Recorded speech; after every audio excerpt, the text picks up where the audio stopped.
I pledge allegiance to the flag of the United States of America and to the republic for which it stands, one nation, under God, indivisible, with liberty and justice for all.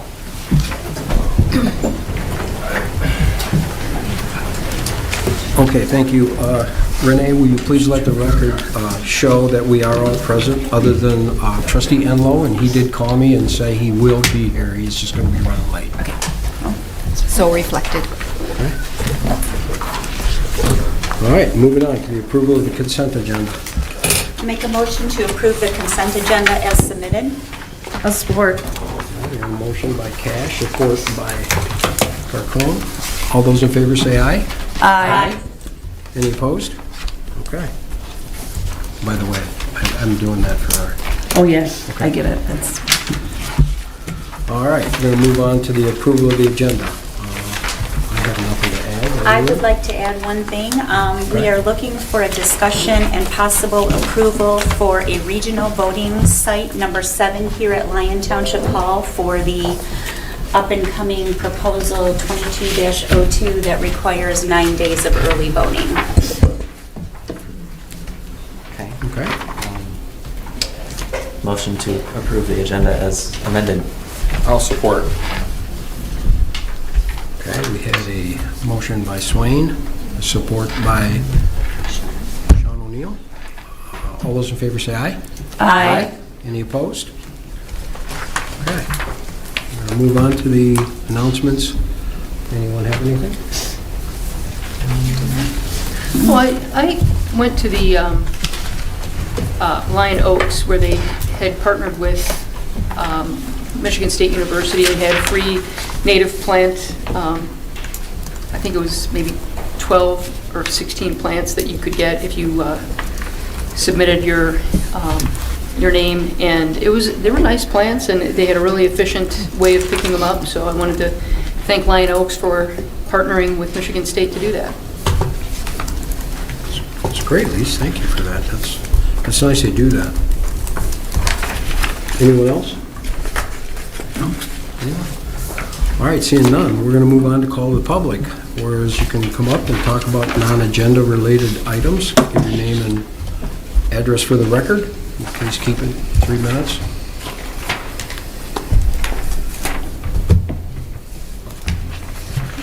Okay, seeing none, we're going to close up, call to the public, and move on to reports. First up, reports. Amy, DDA. Hello, everyone. How you doing? Just an update, you received the DDA Director's Report in your packets, but to highlight a few of those items, I wanted to make you aware that we had the opportunity to visit with an organization called Visit Detroit, who used to be associated with the Chamber of Detroit, and we met over at the New Hudson Inn, had the opportunity to talk about what's going on in our community, and they are going to be looking to do a feature of some of our local businesses coming up sometime this summer. They have an online marketing campaign that focuses on Oakland County for visitors to the Metro Detroit area to highlight some of the outer areas that people can come in and visit while they're in town and in state. So we're very excited about that.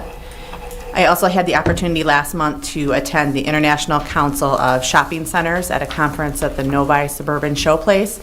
Met with some developers, some possible connections that can hopefully bring some businesses into the area, looking specifically at restaurants. So we made it known that we are trying to get some new restaurants in the area. So hopefully something there will pan out. I also had the opportunity with a couple of the board members to tour the Amazon DDT3 facility in Lyon Township. Was really fascinating to see their setup inside of their building there and their focus on safety.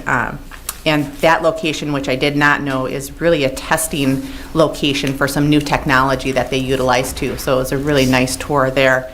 I will be setting up some future tours with some of our industrial businesses here. So if anybody does have an interest in attending, I usually send out a notice letting everybody know, but definitely let me know if there's something specific you would like to get in to see too. We'd like to set that up. At our last DDA meeting, we had the opportunity to update our priorities and goals list, which we like to do 3 times a year to ensure that we're staying current with our goals and that we're taking things off of the list and continuing to add new things as we're progressing.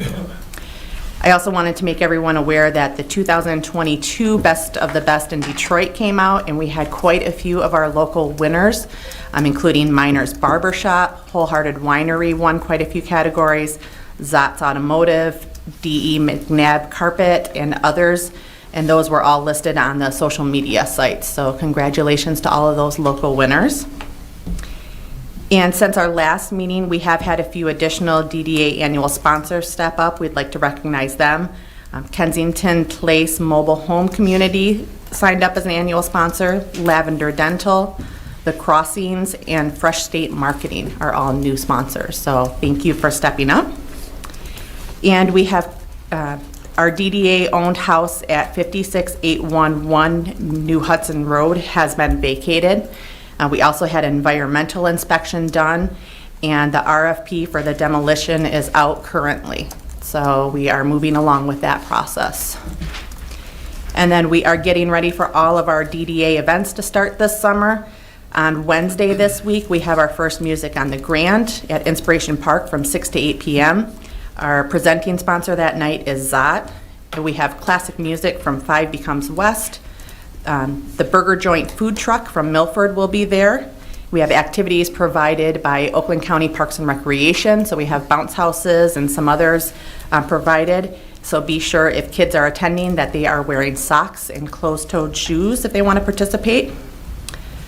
We have Get Fit on the Grand, which will be starting on June 14th with Southline Cardio Drumming, New Hudson Chiropractic and Wellness, and Restorative Pilates. On the 21st, we have our next music on the Grand from 6 to 8 p.m. Top 40s hits from Wag the Dog, who was our closing act last summer, who had a great turnout. Food from the Fortune Cooking food truck, and our presenting sponsor that night will be Hines Park Ford. So any questions? Thank you. Very nice, we're on the move. All right, gonna move on. Fire, Chief? Good evening. Just to remind or let everyone know that our open burning ban is still in effect since last week until further notice. Right now, we are currently at 784 runs through the month of May, compared to 690 at this time last year. So we're up 89 calls from 22.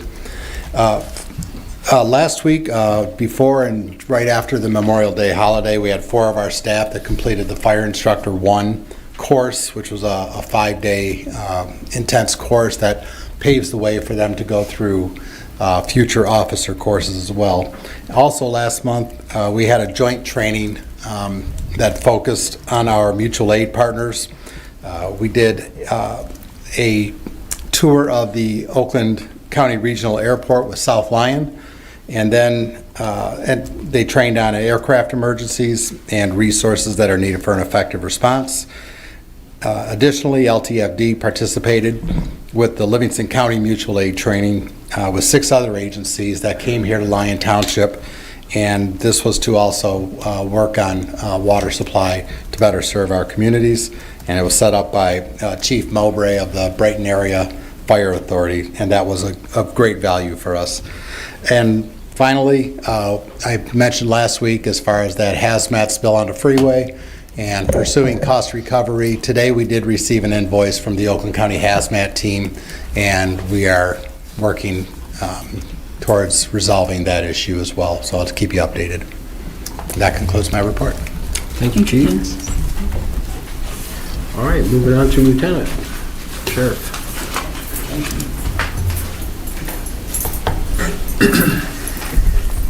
Good evening, everyone. Good evening. See, first order of business. The painter under the bridge. We've identified her. Yay. Found her, eh? Yeah, we met with her mother. We're still trying to figure out what direction we're going to go in. I really don't like putting criminal cases on juveniles, but since she likes to paint so much, I'm thinking we may have her help Derek or John repaint it, or we can pick up some trash along the roadside, if you guys are okay with that. The drone, I mentioned it before, we have our own drone. We also have 2 drone instructors. Now, if anyone on the board is interested in the demonstration, I know it's hard to get everybody together, but I'd like to get you out there in the park and we can put them up in the air to see what what they're capable of. It's really cool with the FLIR technology. So just let me know if you're interested in that, and we can get it done. Let's see here. Wednesday, May 31st, Elkin County Sheriff's Office assisted the FBI with the execution of a search warrant down in the Deer Creek subdivision. We helped them arrest an individual charged with child pornography. We don't know the extent of it, but I know there are about 40 agents out there. And everything went well without a problem. No shots were fired, and he's taken into custody. And the last thing I have is my tri-annual report. I furnished a copy. Does anyone have any questions? Okay. All right. Thank you all. All right, Lieutenant, thank you. We're going to move on to Planning Commission. Okay, we had 2 meetings in the month of May. The first one was Monday, May 8th. We held 2 public hearings on what's on your agenda tonight, the landscape standards for tall buildings. And we also had the accessory structure amendments. That was under public hearings. Under old business, we had the architectural design standards. And, oh, I'm sorry, both of those were recommended to the Township Board. Sorry about that, on the public hearings. And the architectural design standards is also on tonight's business, so they also recommended that to the Township Board. And then under new business, we also had the conceptual review for Settlers Ridge, which is on our agenda tonight. Then on Monday, May 22nd, we held another 2 public hearings, both for Sterling Trail Special Land Use and Sterling Trail Site Plan Review. And those also were recommended to the Township Board with the contingents of the special land use by the Township Board. We had no old business, but under new business, we had the Grand River Avenue Municipal Parking Lot Site Plan Review, which is actually ours. Leslie presented, which was kind of funny. She was on the other side of the podium with us. But I think that went really well, and it's going to provide 108 parking spaces in our downtown, which I think is very needed. So I think we're all really looking forward to it. And one of the only things we really recommended was to specifically provide a sign that maybe says it's municipal parking so that people know it's not just this business's parking, it's really for municipal, and it will benefit all the businesses in our downtown area. So, and that concludes my reports. If there's any questions, I'll be happy to answer them. Okay. Thank you, Patty. Yep. Moving on to ZBA. Elise? We did not have a meeting on, what would the date have been? We Okay. didn't, but we do, let's get excited. We do have a public hearing, CBA meeting for June 20th, and to note, that is Tuesday, not our normal Monday, and it is to request a variance for let's see, he's asking for a 15-foot vegetated strip setback, which would then ask for a setback variance of 10 feet, and that is again on the 20th. Okay, great. All right, moving on. Building Department. Dave? So this report is for the month of April. So we had a total number of permits was 254 with 16 new homes. We had 7 full C of Os and 9 temporary C of Os. And so the temporary C of Os are, because as of June 1st, they have to be completed with their driveways, sidewalks, landscaping. So we won't see this, during the summer and early fall, we don't see any temporary C of Os for those reasons. And then the total value for April on those C of Os with all the other projects, we have the decks and pools that were going in. So the value to the township was $3,370,000.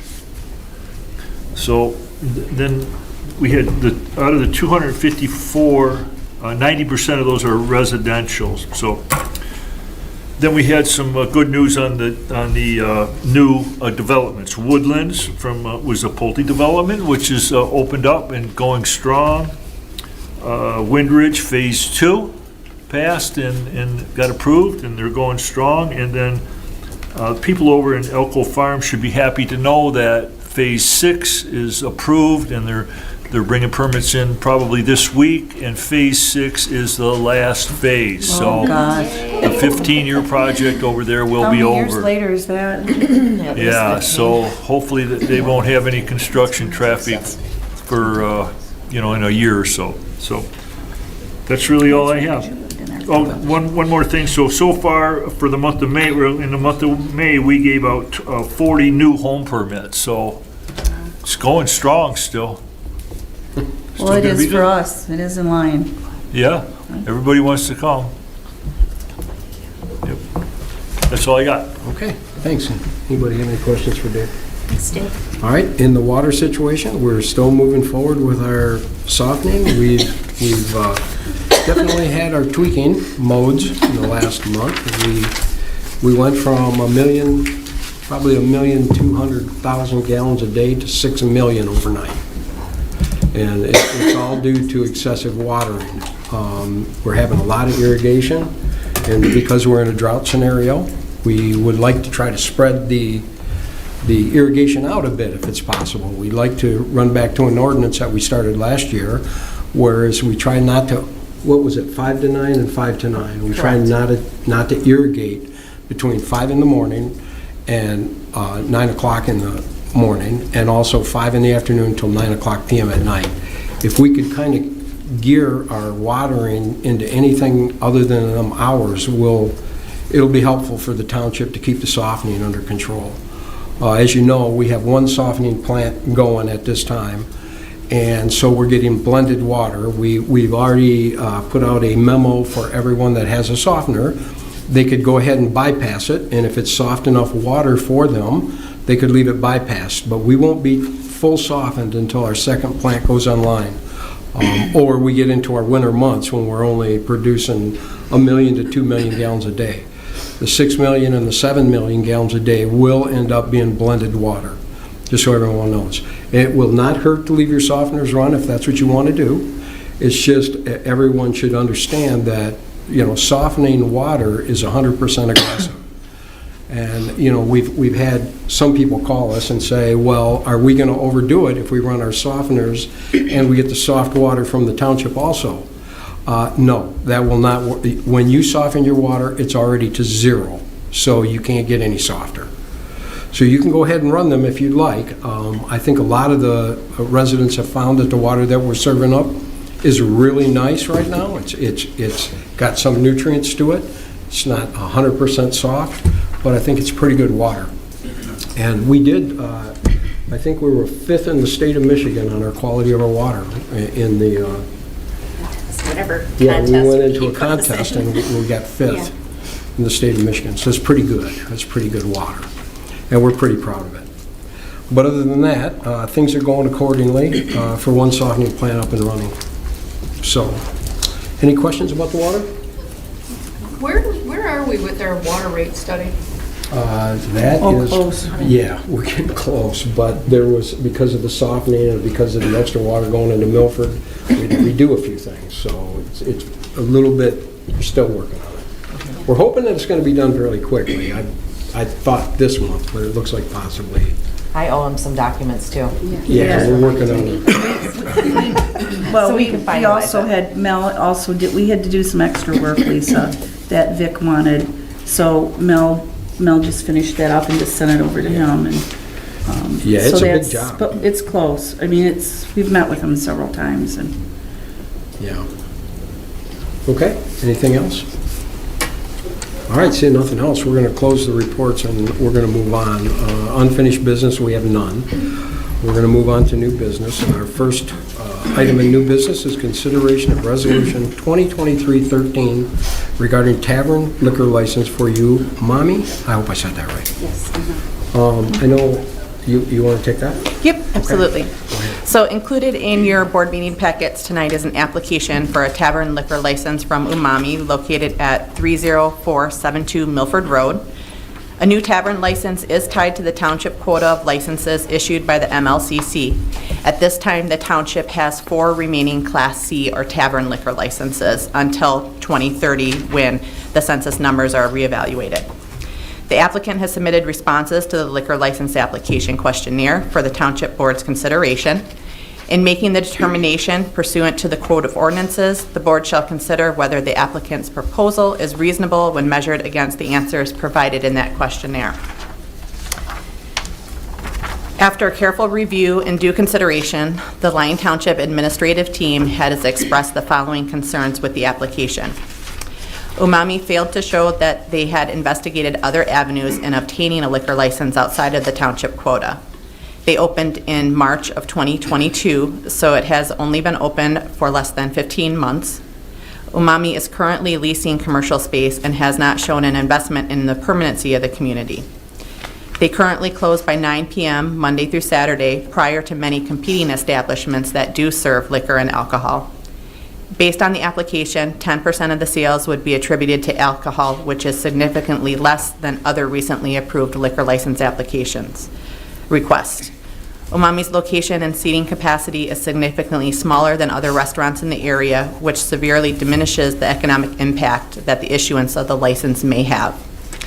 The Township administrative team feels strongly that the remaining quota licenses should be reserved for applicants that are able to show a greater economic impact in the community, an investment in permanency in the community through the purchase of a location, possible redevelopment of a blighted or vacant building or parcel of land in the township, and robust employment opportunities for residents. Therefore, the Township administrative team is requesting that the application for a tavern liquor license submitted by Umami be denied at this time. However, the applicant is in attendance tonight, and we would like the opportunity to address the board at this time. Thank you. Good afternoon. My name is Mark Chiesa. Last name is Chiesa. Address is 40400 East Ann Arbor Road, Suite 104B, Plymouth, Michigan, 48170. And to my right is Hyunjung Seo. She is the president of JMI Inc., which does business as Umami. Her name is spelled HYUNJUNGSEO. And you can use the restaurant as her address.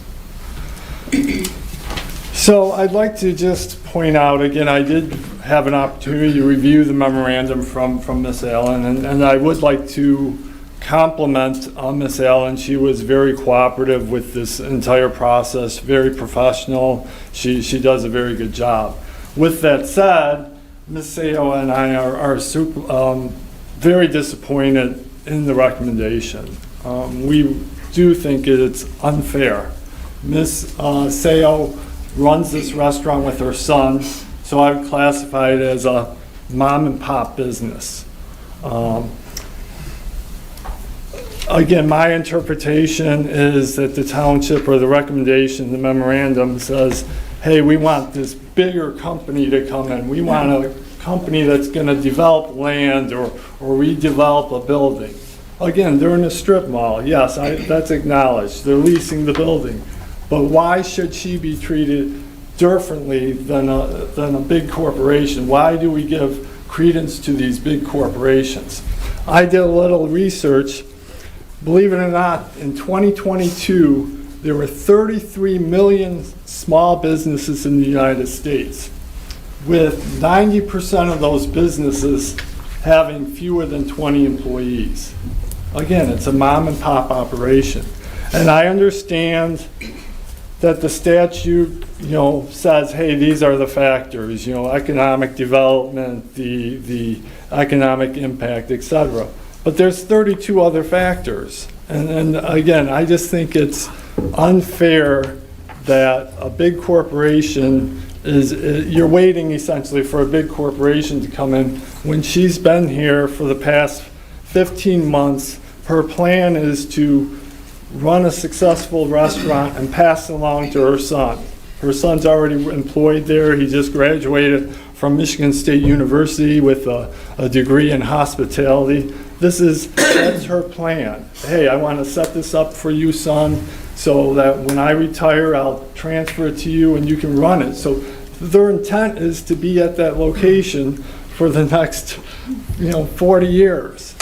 And my last point would be, liquor licenses on the open market are very expensive. I deal with them all the time. I had one in Canton that was sold or purchased for $95,000. I had another one in Dearborn that was approximately $80,000. They're very expensive. Again, for her to purchase one on the open market could be $50,000 or it could be the $100,000. And my point is, who's in a better position to cover that expense? A small mom and pop restaurant or a big corporation? And so again, I would just ask that the board, consider all these factors and approve the request for the liquor license. And I think Ms. Seo just wanted to make one comment. Actually, my customer asked us to have a liquor license because they want to enjoy sake, soju with Japanese and Korean food. And some customers have experience to visit Korea and Japan. So I want to make my neighbors happy, and I want to give them a good memories. And Ms. Seo, That's why I want to have the Turban liquor license. and most of your customers have indicated they're from the surrounding community? Yeah. Okay, thank you. Anyone like to talk? Go ahead, any questions? I guess I have a question about, do we have any liquor licenses that are at places where they are leasing as opposed to owning, or in a strip mall, as we've termed it? Right off the top of my head, the only one that I can think of was the Novellas one that was in kind of a strip mall development area. Does Cottage Inn still have that? Cottages Inn does, they're combined with Becker's, And so, they didn't come to us, they brought their own. Did Yeah. they? Okay. yeah. So that wasn't from our quote. That Yeah. wasn't our code license. Just to be clear, I'm trying to think of all of the tavern licenses that have been issued to corporate restaurants. I can think of Applebee's, and I can't think of another one. We have quite a few local kind of mom and pop type restaurants that have been built and developed and. Yeah, a I majority can't- of ours are the golf courses. We have the Mojave Cantina that was approved previously, Becker's, like we said, New Hudson Inn, Terracita's. So, and Terracita's another small. Draft Horse. strip mall. Draft Horse, obviously, winery. The new restaurant that's coming in that we actually considered a couple of, the new So-called Kensington, social. right, yeah. Yeah. Yeah. So, in a situation like this, I know we had a form that we put together because when they didn't own the buildings, if they decided to leave the township, the liquor license had to stay in the township. It couldn't be sold elsewhere, right? Correct. Okay, so that kind of keeps the liquor license here. How many do we have right now? How many do we have left? Right now, we have 4 left And that's for how long? until 2030. Okay, so we have 4 liquor licenses that are still available between now and... So how many sites do we have in the township that you think, I mean, if they built up restaurants, I mean, what are we looking at? Are we looking at areas to put restaurants? Do we have many that, I mean, you have to look we at have the... all the whole side of the ring road. We Yeah. have Grand River frontage on both sides. Okay, so... Across the street right here as well. Yeah. Yep, right on Grand River. If I recall correctly, one of the other concerns expressed by admin is it's a very, very small facility with very limited seating. To use a liquor license for that smaller facility. And somewhat limited as far as the hours of operation. Exactly.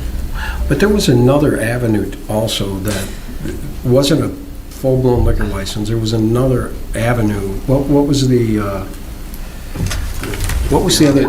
It's the, DDA. I was going to ask it's about tourism, the resort license resort category. license, thank you. I was going to ask if you had potentially explored the resort license types or DDA license types. At this time, no. I mean, again, we were trying to get this license from the township. I did contact, I know that was in the memorandum, and I wasn't going to focus on it. I did contact 4 of the, as far as I could see, there was only 4 tavern licenses in escrow for Oakland County. And I did, in fact, try to contact each one of those to see if they were willing to sell, and I got no response from the 4.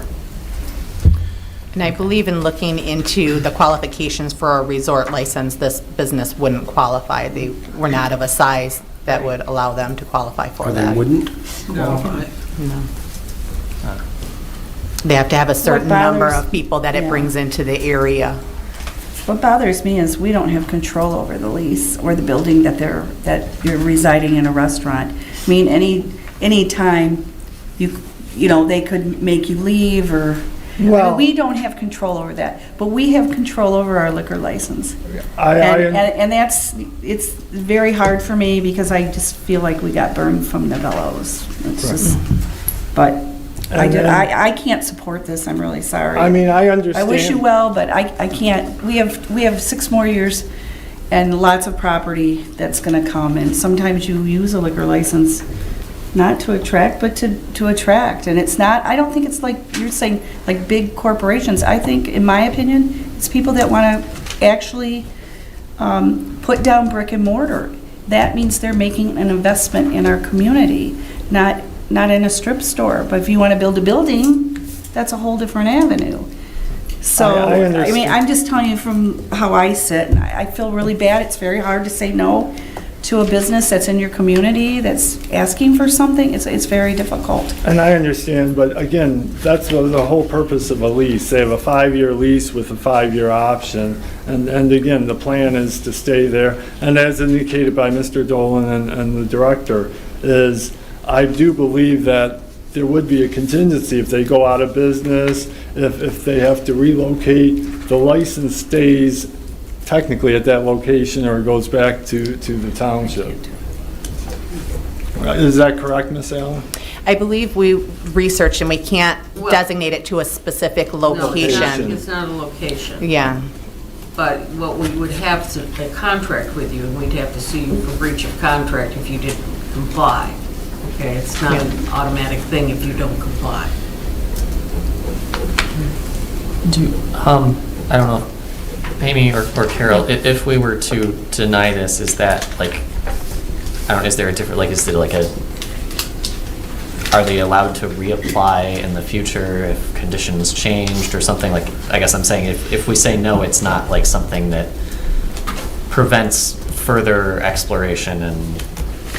They would be able to reapply here. I mean, if you, next year or 3 years from now, if we still have the 4 and we're getting closer to when those census numbers are reevaluated, they could, I can't see any reasons that they couldn't reapply. Okay, for that just making sure future there wasn't date. something where it was, once we say no, like, you're locked out for X period of time. Not that I know of. No. All right, just because, You yeah, can I reapply anytime. at the moment, with where we are in time, like, again, I'm struggling with, just because these things are so scarce. I don't know if I'm ready to part with another one. It seems like we've... Yeah. Well, I remember when Novellas first came, we denied them the first time, and then they came back the second time and had a more thorough application, and then, as Patty alluded to, we kind of burned by that liquor license. Because we have no control and they don't own their own brick and mortar. Right. And there's So- really no investment. That's just my opinion. Okay. I think everyone here would like to give a liquor license away to businesses that come in, but there are criteria that we do like to see, and one of them, as you heard from the treasurer, is brick and mortar buildings,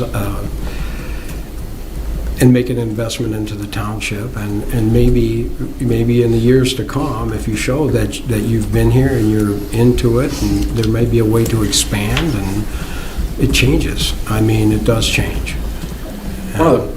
Sorry, John, I Go ahead. Stephanie. Oh, go One of ahead. the first comments in the staff's recommendation is that your application failed to show that you had investigated other avenues in obtaining a liquor license outside the township quota, and that letter is dated today. So I assume that since the letter, you probably haven't been able to pursue other opportunities. So as much as I would like to support a local business, I have the same concerns, and I would like to see you try to pursue some of those other avenues as mentioned. And I did try to correct the record. Again, Miss Allen was unaware, but I did contact, again, I looked up online, there were 4 tavern licenses available in Oakland County, and I did contact all 4 of those owners. Again, certainly there's many, many more Class C licenses available, but in this case, the landlord would only approve a tavern license, so I was restricted to contacting just 4 liquor license holders. Is there a sorry. I was just going to say, perhaps if you go back and let's say tonight the decision's unfavorable and you go back with that information, then he'll know where you stand. I would hope that he would want to support, a tenant who's obviously directly tied to his financial well-being. Just additionally, besides, possibly would they consider a Class C instead of only a tavern? Also, I guess, is there a reason that it has to be an Oakland County license? It's my understanding you can't transfer from county to county. Okay, all right. I was not aware of that restriction, so thank you. Well, I'm going to make a motion in the case of Umami, the request for a tavern liquor license, to support the staff's recommendations for the reasons outlined in the June 5th, 2023 letter, and make a motion to deny the request at this time. I'll second that motion. All right, so we have a motion by O'Neill, a second by Carcone. All those in favor say aye. Aye. Any opposed? Sorry. Thank you for your time. Thank you. All right, we're going to move to B. Item B, consideration of request for approval liquor license for T&G Food LLC. Also included in your packet tonight was a local governmental approval resolution request from T&G Food LLC and a signed agreement restricting the transfer of the license. Also included is a previous board memo dated November 1st of 2022 regarding a previous liquor license request for Mojave Cantina, a resolution request, and a copy of a signed agreement restricting the transfer of the license. The applicant for tonight is T&G Food LLC. It's an LLC created between Mr. Zapatoris and Mr. Gulas, listing Mr. Zapatoris as a resident agent. Previously, the application was requested and approved on November 2022 for G&T Investments. So this is a name change from the previous liquor license. He has incorporated into a new LLC, and the MLCC is requesting that we reissue the resolution under this new name. He does have a new business partner who has filled out all of the application paperwork. It has been submitted. This new additional owner, Mr. Gulas, is here tonight to answer any questions. He has had previous liquor license and a current one. The current one, upon investigation, has no prior violations. The 3 previous businesses also have no prior violations that we were aware of. One has the history no longer is available through the MLCC because of the time frame that it was issued. It was past where they keep records. Mr. Zapatoris has resubmitted his application under the new LLC name to the MLCC, and no flags have arisen or no issues have arisen from the MLCC when I contacted them and reached out. The applicant has also signed an updated agreement restricting the transfer of the license under the new LLC name. So as I said, the applicant is here tonight, the additional applicant, to answer any questions that you may have. But the Lyon Township Administrative Team does recommend approving the resolution requesting the approval of a Class C liquor license by T&G Food LLC. Okay, thank you, Amy. Anyone want to talk about this at all, or who want to talk to the applicant? Pretty straightforward. Yep. We have already approved it once. And he did, my question was there a new agreement? Yep, new agreement updated with the new LLC name. Yep.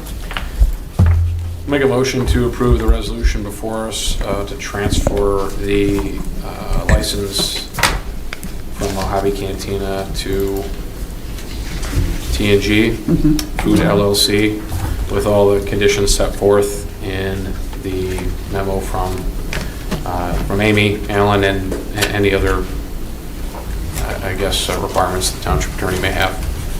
I'll support. Okay, we have a motion by O'Neill, a support by Carcone.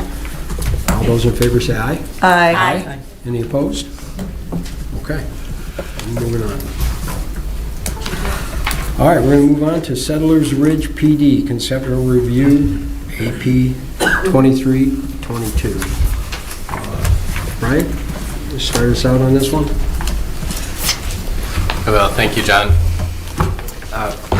Before you this evening is the conceptual review of Settlers Ridge, which is a planned development that is proposed at the northeast corner of 12 Mile and Milford Road.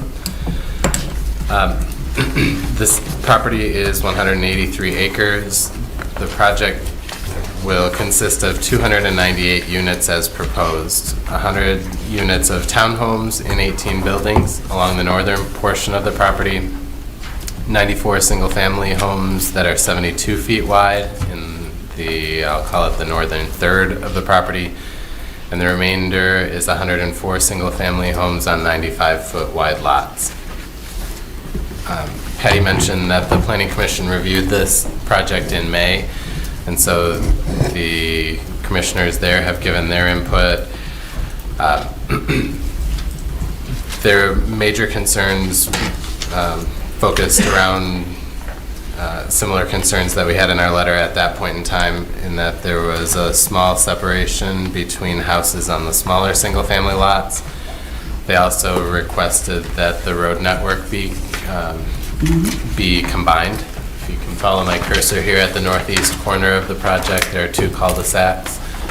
So their direction was to connect those so that there's full circulation between Milford Road and 12 Mile Road. And then they wanted to hear back from the township's traffic consultant for the preliminary phase of the review. They'd also mentioned that the planning commissioners would prefer ownership for the townhome units rather than a rental model. So those were their comments and feedback. In terms of the review criteria of the ordinance, the project meets all of the eligibility criteria as far as we are concerned. A few things that I need to note in terms of recognizable benefits. These are the items listed in our review come straight from the application narrative from the applicants, but I wanted to highlight a couple things. The first is at the northwest corner of the site, fronting on Milford Road. The developers propose to dedicate approximately 8 acres of the overall site area, which includes the current clubhouse and parking area and some of the storage facilities. Those would get dedicated to the township for whichever use that we prefer. There are improvements proposed as part of the traffic study to Milford Road as well as 12 Mile Road, and the project dedicates or preserves approximately 40% of the land here and does not get into any of the wetlands that exist on the property. So with those recognizable benefits, we do believe that it achieves compliance or eligibility under your ordinance. In terms of compatibility with the master plan, I have here noted that the project as proposed has a density of 1.63 units per acre, which is slightly above the 1.25 units per acre allowed by the ordinance. We discussed this at several points in the process with the Planning Commission, as well as our discussions on the master plan and the future land use plan, that with the Wallbridge property to the north being proposed and approved for industrial development, it makes sense that there is a transition of higher density residential at the northern portion of the property. becoming less and less dense, moving towards the southern portion of the property. Of course, south of 12 Mile and east of 12 Mile Road, east of the Coyote property, are all large lot, single-family residential developments, and so preserving the large lot 1 acre feel or large open areas around those properties makes a lot of sense in terms of preservation of a way of life there.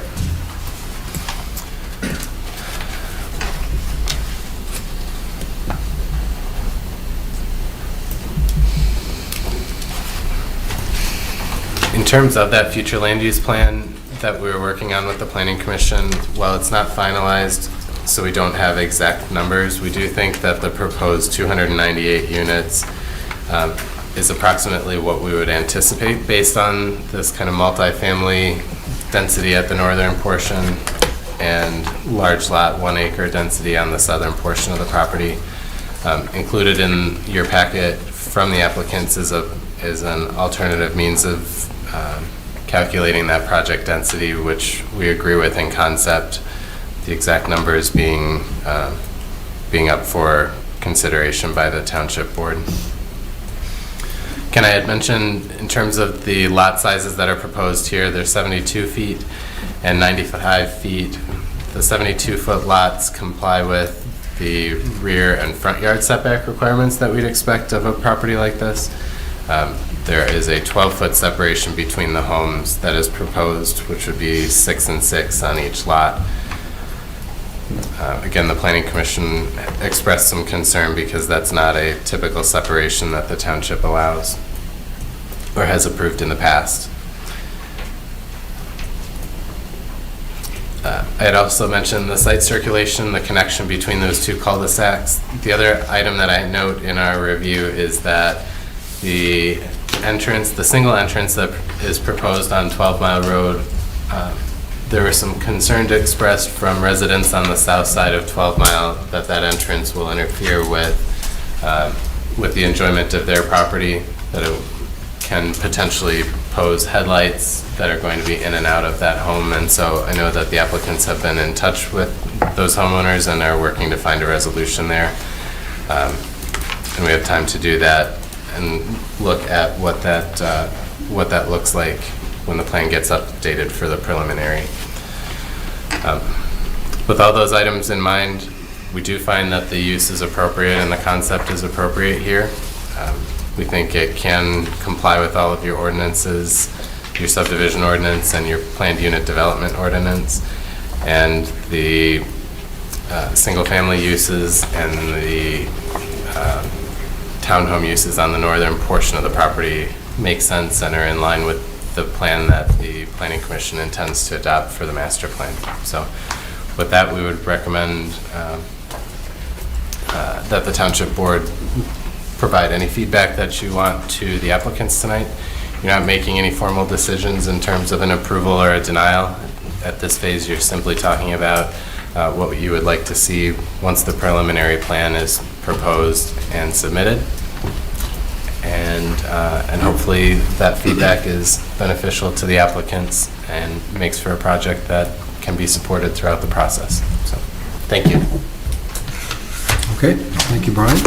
Wesley, I see you have a page in here. Would you like to add anything? Yes, thank you. My letter is dated May 9th and is in your packet tonight. Under the road improvements traffic study, the traffic study has been completed by Fishbeck and it was dated April 5th. We have forwarded it on to GHD, who serves as our transportation subconsultant, and I just received their review about 4:45 tonight, so I will pass it on to the applicant tomorrow. But the concept plan shows the following road improvements: the center left turn lane along Milford Road, and modification to the entrance at Abbey Lane to remove the right turn only in and out, which I refer to as a pork chop, so that would be improved as part of this project. We also recommend that the applicant discuss the road entrances and improvements with the Road Commission once the traffic study has been submitted and reviewed by all parties.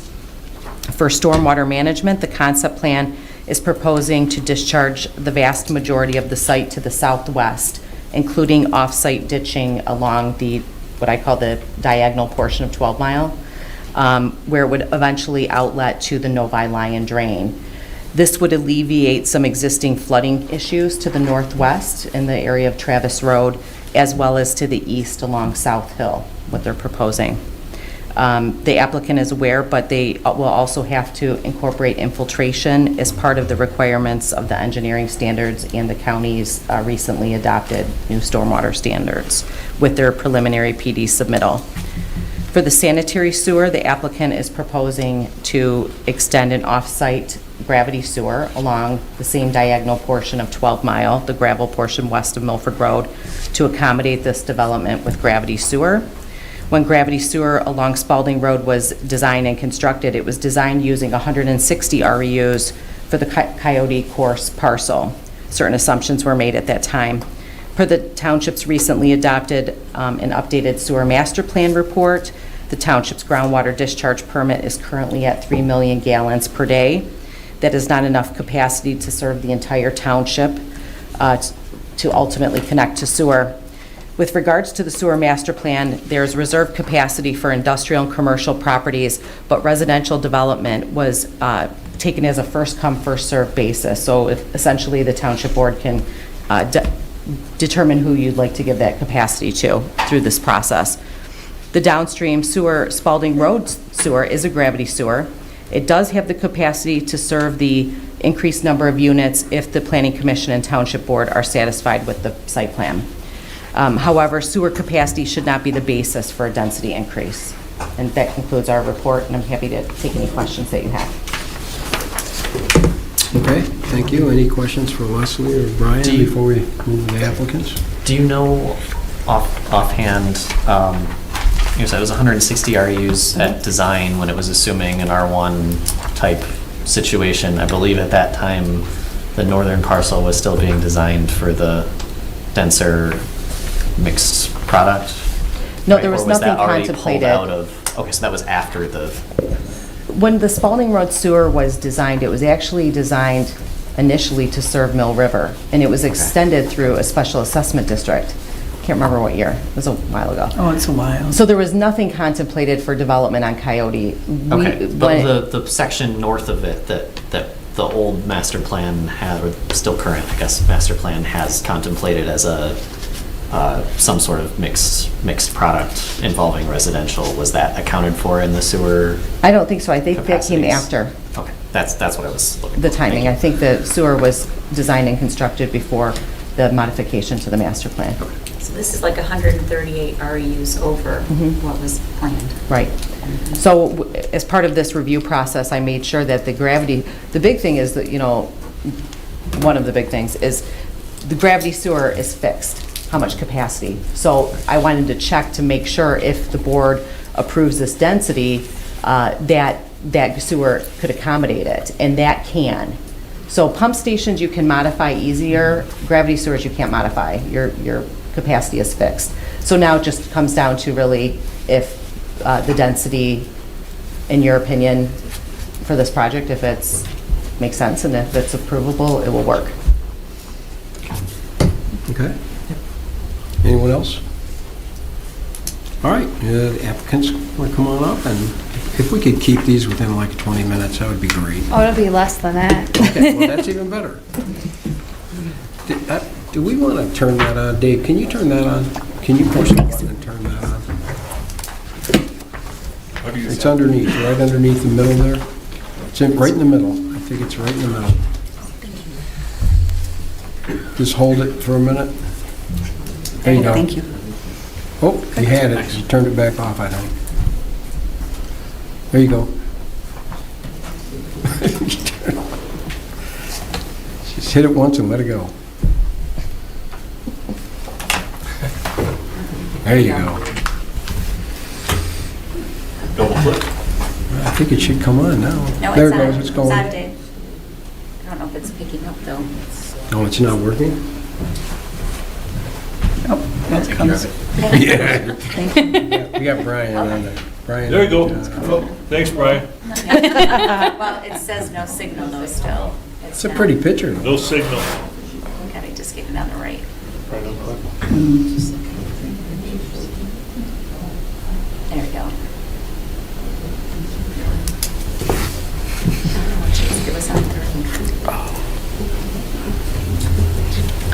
Maybe it was all for a reason, huh? Yeah.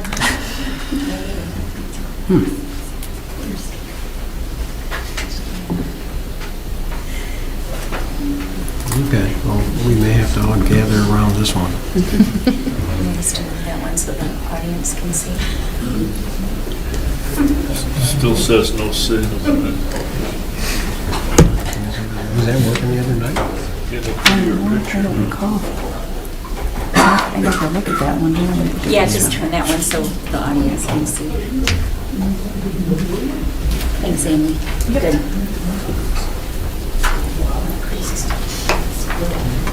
Can everyone see that one?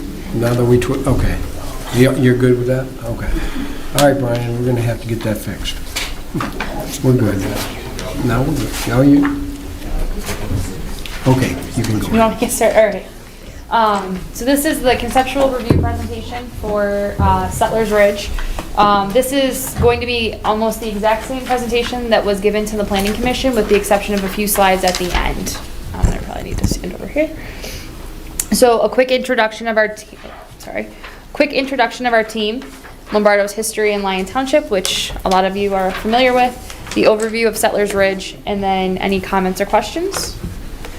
I'm Jennifer Thomas, the Director of Land Development for Lombardo, and with me tonight I have Joe Klee, Vice President of Land Development, and we also have a new Entitlements Manager, Amy Ackerman, who is not here. She's at another Planning Commission meeting. And we have Pat Keast from Seaber-Keast.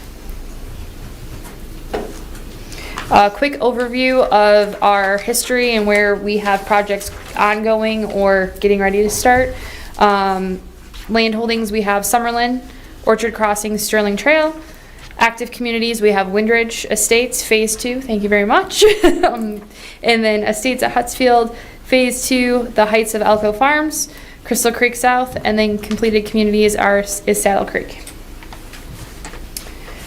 The purpose of tonight's meeting is that we are at the conceptual review stage for the board, so to get your commentary and feedback, and then hopefully move into the preliminary stage for the PD. Some project collaboration that we've done prior to coming to the conceptual meetings is we have met with the Road Commission preliminary back in March. We've done the township pre-application meeting, a township utility meeting, as Leslie alluded to, with a lot of our off-site utility planning. And then we've done a surrounding neighbors meeting on April 25th, which we held here at the township office. The site is located on the northeast corner of Milford Road and 12 Mile. It's currently operating as the Coyote Golf Course, zoned R1. Future use is single-family residential A, and then we are proposing a planned development. You guys know, but this is just the existing zoning map. And then the future land use map. A lot of the design considerations that we've taken to get to the design that we have currently is extensive review of our natural features, existing surrounding land uses, the future land use plan, density, traffic, utilities, which include water, stormwater, sanitary, and then the planned development ordinance. Key goals and objectives for our plan is to maintain the spirit and intent of the township's master plan, minimize the impact on the surrounding neighbors, utilize as many natural features on site as possible, and be a good neighbor to all. Settlers Ridge is approximately 183 acres. We have, as Brian mentioned, just over 42% of open space preserved, 77, which equates to 77 acres. We are proposing to donate 8 acres to the township. We have 72-foot units at 94, and then 95-foot units or lots at 104, and then 100 townhomes, which totals 298 units. And our development timeline to start this, once approved, would be the fourth quarter of 2024. Some of the Settlers Ridge community benefits are the natural features preservation, which includes the rural view sheds and right-of-ways along Milford Road, woodlands and wetlands on site, curvilinear roadways within the site, so you don't have just straight blocks and straight roads. All lots abut to open space, the dedication of 8+ acres of land to the township, traffic improvements along Milford Road and 12 Mile, and then maintain open space within the project and along the road frontages. A walkable environment which includes internal and external pathways. The water main loop, we would be completing the 12-mile water main loop, which would pick up from the eastern property line where the Summerlin project is taking the water main to. So we'll just pick that up and continue to complete that loop from 11 Mile all the way around to 12 Mile. And then the stormwater management improved regional drainage plan, as Leslie mentioned in her recap. This is just an exhibit that shows the existing conditions as it sits today for the stormwater. Majority of the site goes to the north, and then once the site would be developed, the majority of that is going to flop and come down to the southwest corner. The next few slides are just a brief overview of our house products. This is our townhome product, which would start in the 300 range. The enclaves at Settlers Ridge, which would be the 72-foot lots, would start in the 600 range. And then the Legends at Settlers Ridge, which would be the 95-foot lots, would start in the 700 range. This is a new slide. The items that we heard at the Planning Commission and the steps that we've already taken to make some of those changes, and you can see here that there's exhibits provided to show that we have made those changes. We did remove the 2 cul-de-sacs and added the road connection. The side yard setbacks on the 72-foot lots, we increased those to 7.5 foot, which also increased the lot size from 72 foot to 75 foot to make that setback work. So there's an exhibit there that shows that, and then obviously the new layout that would be included in the preliminary plan submittal. And if you have any questions. That was quick, thank you. I told you I'd be fast. Yeah, you did. Okay, well, let's go ahead and open it up. Anyone want to start with any questions or advice? I'll start. Go ahead. So I looked at not this, and so I appreciate this information, but so you've kept the same number of units, but you've increased the lots by 3 feet in width. Increased setbacks to 7.5 feet. What were they previously? 6. So it was 12 foot total. It's 15 foot total now. I mean, I think I mean, this is a huge piece of property, and why I think that, you know, it's going to be developed, and, you know, I think we need to keep some of these buffers, but I think we need to lose some lots and get to 10 feet in the side yard, I think. I don't necessarily think it's safe or aesthetically pleasing to be at 7.5 feet. I actually counted 8 lots that do not have open space abutting it.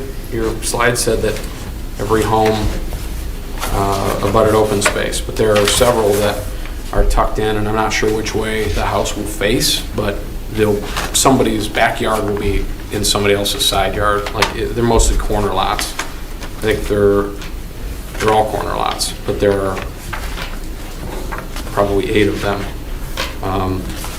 And I guess one of them might have, like, the corner of it, like 2 inches of it Like a touching, little but sliver, if yeah. we're talking meaningful open space, and I can probably add a couple more lots. So, I mean, I think you have a density problem, and I think that obviously trying to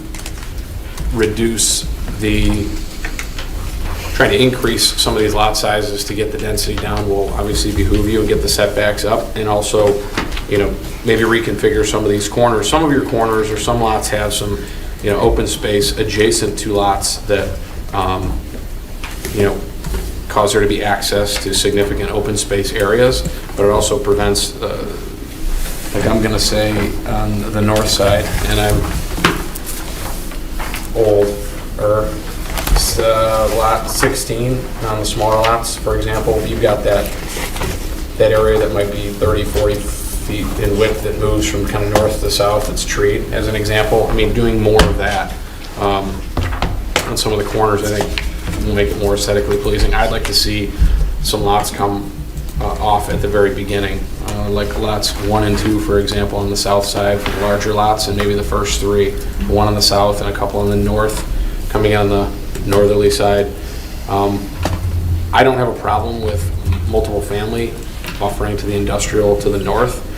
I think, the buffering to all the existing neighbors should be maintained or increased, wherever it could be increased. I like the fact that you're not impacting wetland.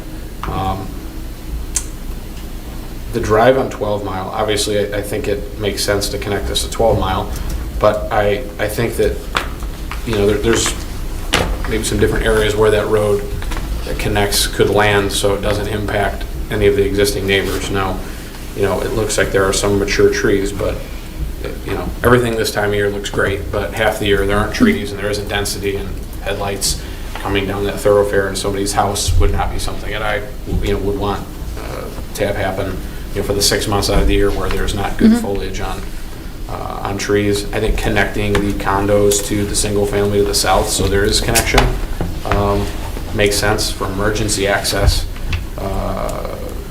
I don't know what the township would do with that clubhouse. We just put a 6,000 square foot addition on this building, and it suits our needs and will for many years to come. So I frankly don't want the clubhouse, because I don't know that we've identified a use for it. So it's nice if we had a use for it. It would be great to have, but I just, again, we're going to get something 8 acres with, a good sized building or several buildings on it, and it's just something else for us to have to maintain. I don't know. I think about like Pinehurst and that farm that went to the HOA that they don't want anymore. It was an open space and a house, and no one uses it for anything. They want to get rid of it. It's like in a conservation easement. It makes me think of that kind of, not that that's what you're proposing, but, I guess I just don't know what we do with it. So that's, I guess, what I have at this point. Okay. Patty? Yeah, I can, yeah. Well, I already gave all my comments at the planning commission, but I have no problem. I had the same thing. We had that resident that came and spoke and wrote a letter about the lights, and I know you guys are working on that, or either adjusting the entrance or gonna work with making sure that lights don't shine into somebody else's house. We did not like the 12-foot side setbacks, but I like that Sean. 12 feet between structures, right? Yes. Yeah. We did not like that. So we thought that was also too close. I actually love to get the property. I know we probably think differently, but I think there's so many things we can do, and I mean, we could always sell it if we wanted to. The township could always sell it, but I'm just saying. We just haven't discussed it, I guess, right. So I'm happy to hear I'm that. just saying, I've still been looking for a building and a use for Safety Town. I've been looking at that. Yeah. It could be a public, I think in my own mind, if you're gonna be given property, maybe right this second, you don't know what you're gonna do with it, but maybe down the road, you're gonna know what you're gonna do with it. So a building in 8 acres given to us, If we have. well, we haven't had a chance to talk about it, but I look forward to it. I just think that, that's just my opinion.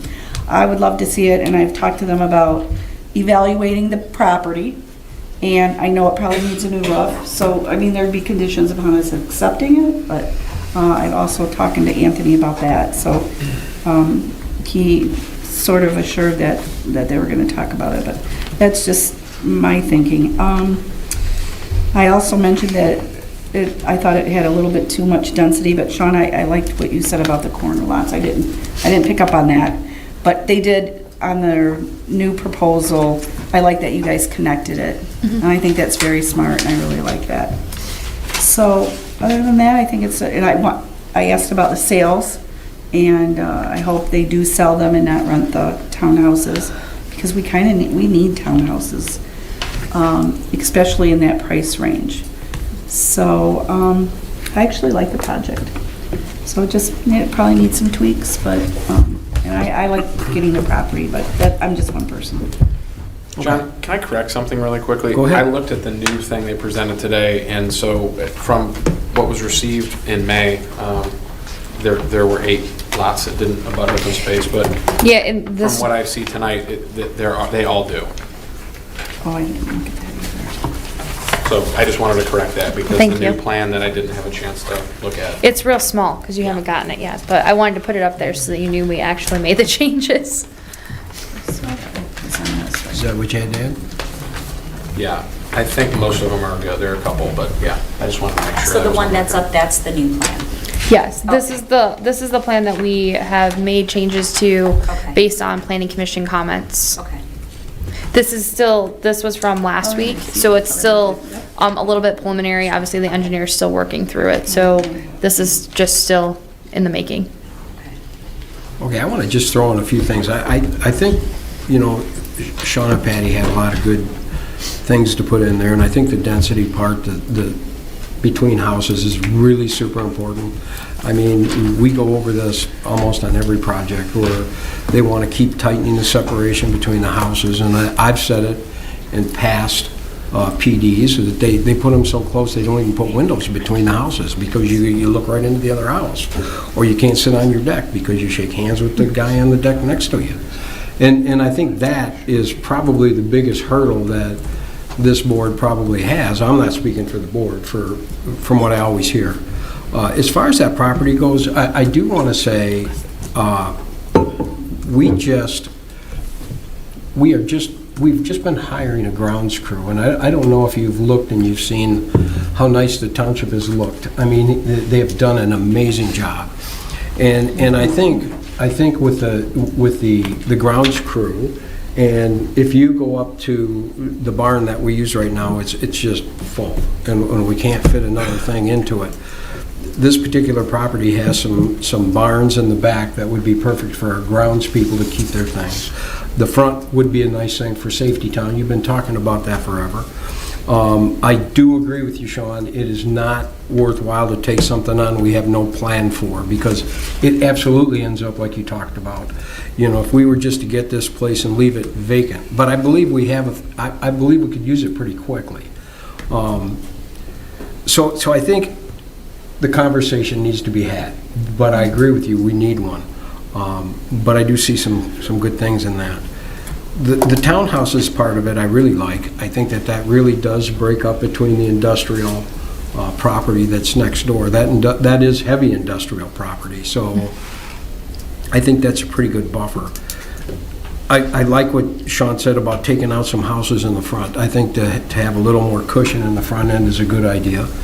And but other than that, I'm kind of in Patty's court. I think it's a pretty good project. I mean, something's going to happen there, and it has to be something that benefits the township. And we can sit here all day long and tell you guys how to do your business. But I will say, you don't build these projects without understanding what's needed, and you're not just going to build them and have them set. So we have to think about that also. You guys spent a lot of money doing research, and some of the amenities of paving the roads and things I think are wonderful. But other than that, I'm not going to keep going. I'll go ahead and turn it over. Michelle, you want to add anything? Yeah, I wanted to just say that the density to me is super high. I know that Leslie had said that it was better for us with the REUs, that it's possible or doable, but man, that just seems like a lot. You're way over. I feel like, you know, you're at least 50 homes over. So I know if you can get more space in between the houses, that would be a real plus. You're paving 12 Mile, correct? Yeah. On the And then if frontage that of the road property. could line up somewhere else so it doesn't interfere with the residents across the street.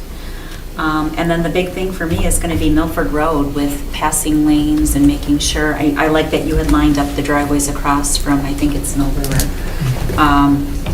so that people aren't waiting to stop behind so many people. But yeah, just making sure that there's a really good turn lane and that it goes for a while, because the one right now going into Mill River is really nice because it is super long, but it's got to do the same.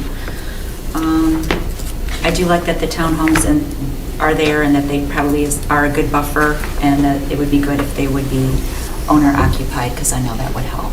So that's all I got. Okay, Robert? Okay. Yeah, so I guess thank you for showing us the glimpse of the update, because that was going to be one of my things was 20 is nice, I could live with 15, and the 12 was going to be write out, but good job there.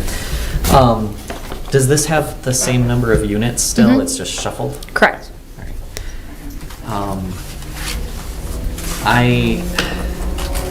I agree with, I like the concept of the transitional uses and making the 3 strips, so I kind of appreciate also the additional parallel plan showing that as a baseline.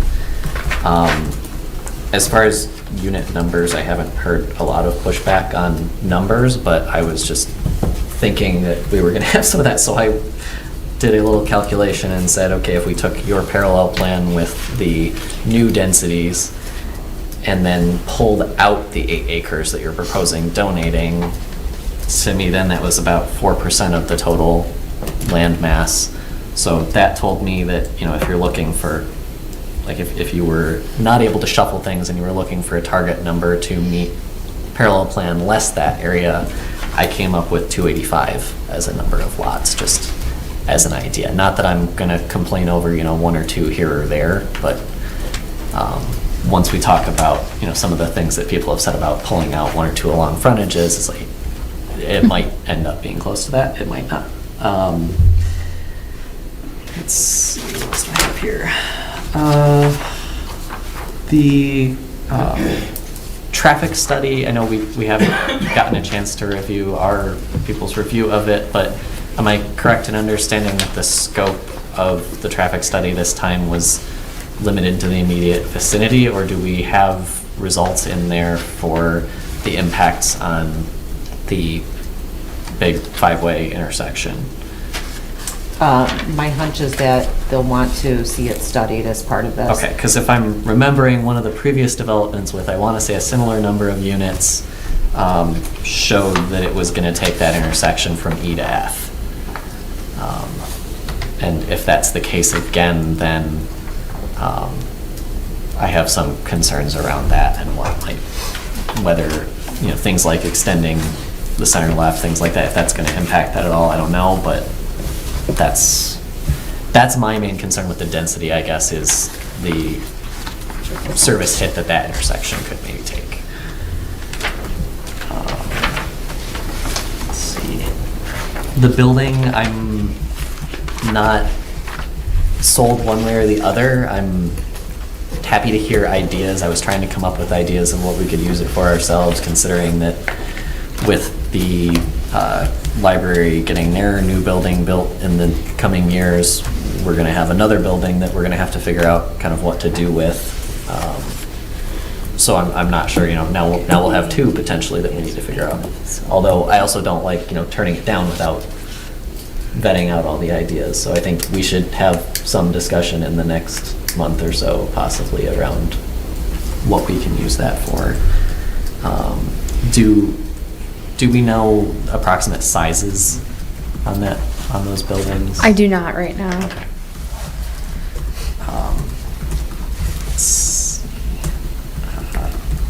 Yeah, the only, other than Patty's idea around Safety Town, I guess the only other things I had thought about too was, since it is, I believe it's within DDA service area, one idea that popped in my head was kind of using it as like a small business incubator space, if we have nothing immediate to use it for, where we could let people come in and just Could also do use it little as startup banquet hall. activities.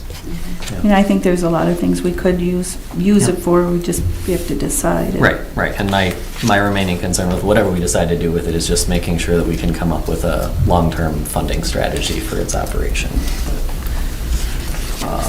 Other than that, I generally, I think it's pretty good. Okay, Lise?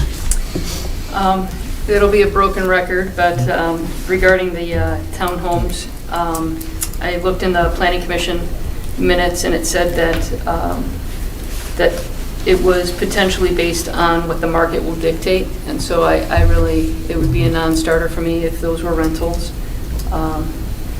I have a concern about item number 2, density, on page 6 of the McKenna letter. Just everybody has, I think, everybody has commented about the density. I would also agree with previous comments about the separation of units. I do appreciate that you moved it from the 12-foot separation to 15-foot separation, but I'm still not really comfortable with that. And I guess, when I read the comment that in the McKenna letter that the applicant has provided another parallel plan which has an alternative way to measure an ideal density. Well, the township has our ideal way that works for Lyon Township to determine our density. And I think that it is what makes the playing field fair for all applicants, that this is the township established calculation. But I guess when I put that into perspective, if I'm looking for a new car and I go to the dealership and say, well, I have come up with an alternate way of calculating how much I should pay for this car, that would not work. So I feel like perhaps a good attempt to come up with the alternate way, but I'm still not buying that.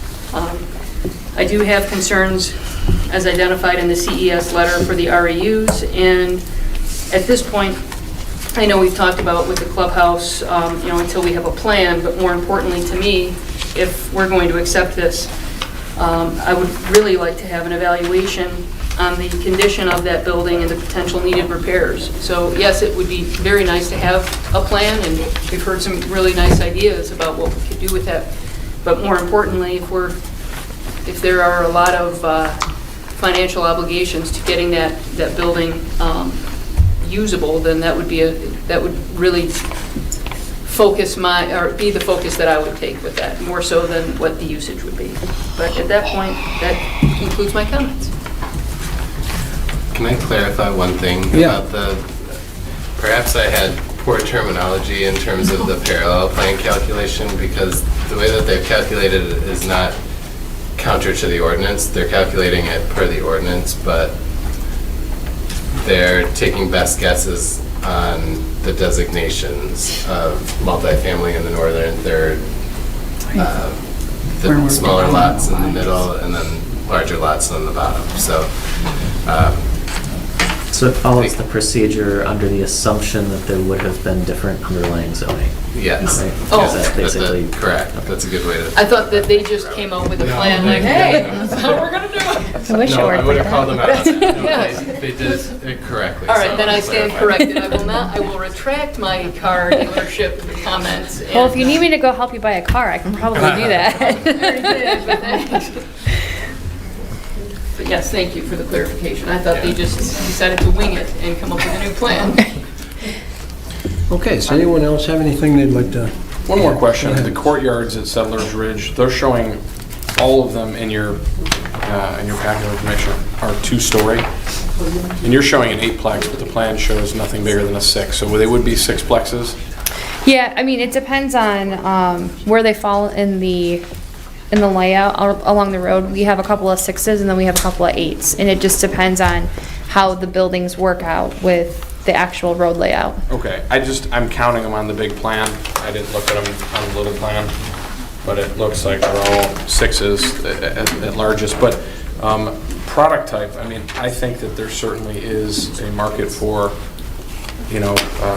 I'm going to say an empty nester type product primarily, but I also think that market is more in the way of like single story, maybe with a half-story option, but these are all at least being shown as 2-story, and I guess I want to make that comment. Okay. I do have a question, if I'm allowed to ask you guys a question. So we've been talking about density and the side yard setbacks for the 7.5, and so we went up to 15 foot for the actual building envelope.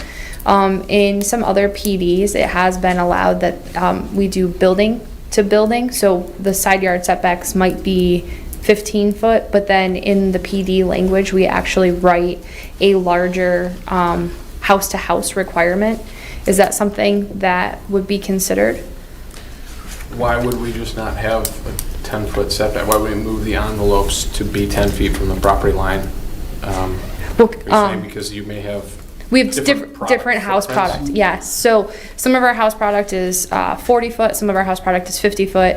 And so it just depends on, which product gets chosen. Obviously, if the language is wrote into the PD that we have the larger requirement, the 20 foot from building to building. I think we have it in Windridge wrote that way. Because of our varying house products, we might have a 40 foot house and then have a 50 foot house next to it, and that provides the 20 foot without having to adjust the lot setbacks. I mean, I just worry, is that a tracking nightmare for the staff? I mean, you're constantly trying to... No, when Mark is reviewing a plot plan for a new house, he's got the PD sitting right next to him to look at the setbacks and the building separations. It hasn't been a concern that he's shared with me on Windridge.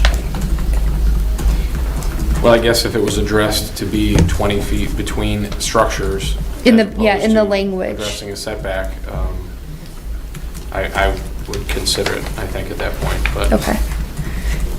Yeah, just because we have varying house products and sizes, and then we're always, as you guys know, because I'm always back here for architectural adjustments with the houses. And I guess what I'm saying too is I think you've heard from everyone that the numbers are a little high. I mean, Yep. different people have different feelings Yep. on that, but I think that you can probably, if you're extracting lots from the 75 product, you're going to be able to add, a Yep. couple of feet plus and kind of address some of that Okay. by limiting the lots in that area.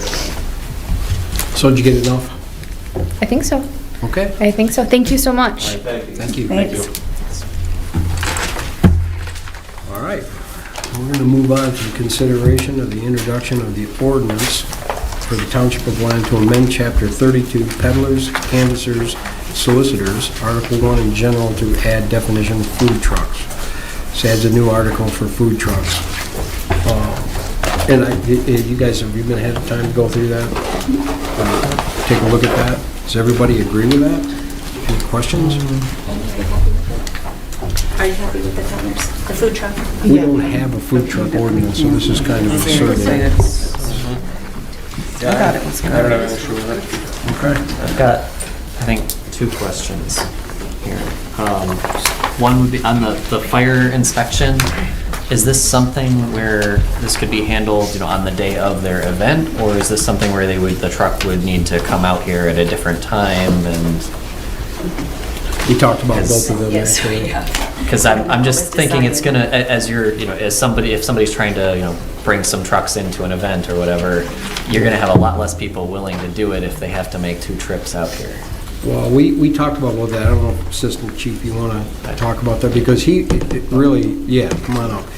He's actually taken the reins on that, and we've kind of went off his guidance. Going back to last year, we were doing it the night of, and every truck that arrived wasn't serving food due to certain extenuating circumstances. If it wasn't for me driving them to Lowe's and getting the items that they needed, they wouldn't have been serving food. So this year, what we've kind of implemented with the director of the DDA is having them come ahead of time, giving us a walk through the truck, and then they can work out all of the kinks. And we're actually trying to take that one step further and trying to come up with a consortium of all of the Western Oakland County fire departments where they do one inspection, and as if all the other departments are on board, we have a common inspection form.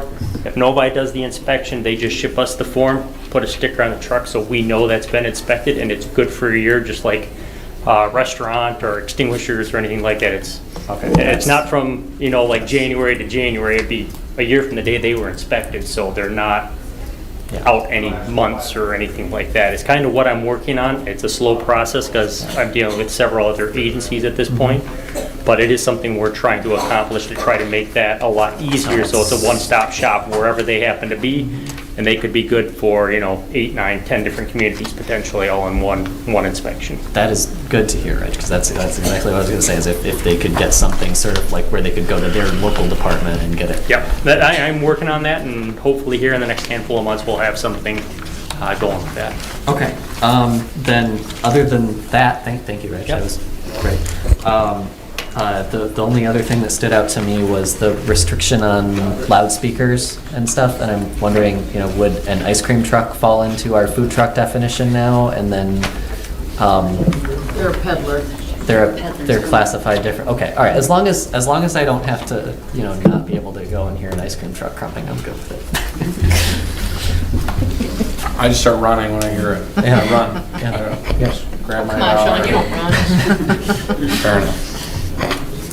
The only concern I have, and food trucks are great, most people love them, but I just, I think that I support moving ahead with this. I just want to acknowledge the fact that if you've invested millions of dollars in a brick and mortar restaurant in town, I don't know that you necessarily love a community making it real easy on someone to buy a truck and drive around at a fraction of what you paid and, be able to like show up at someone's house and make it real easy for you to use a food truck and not get in your car to go to a restaurant. I mean, obviously everybody has choices and wants choices, but I want to at least acknowledge that,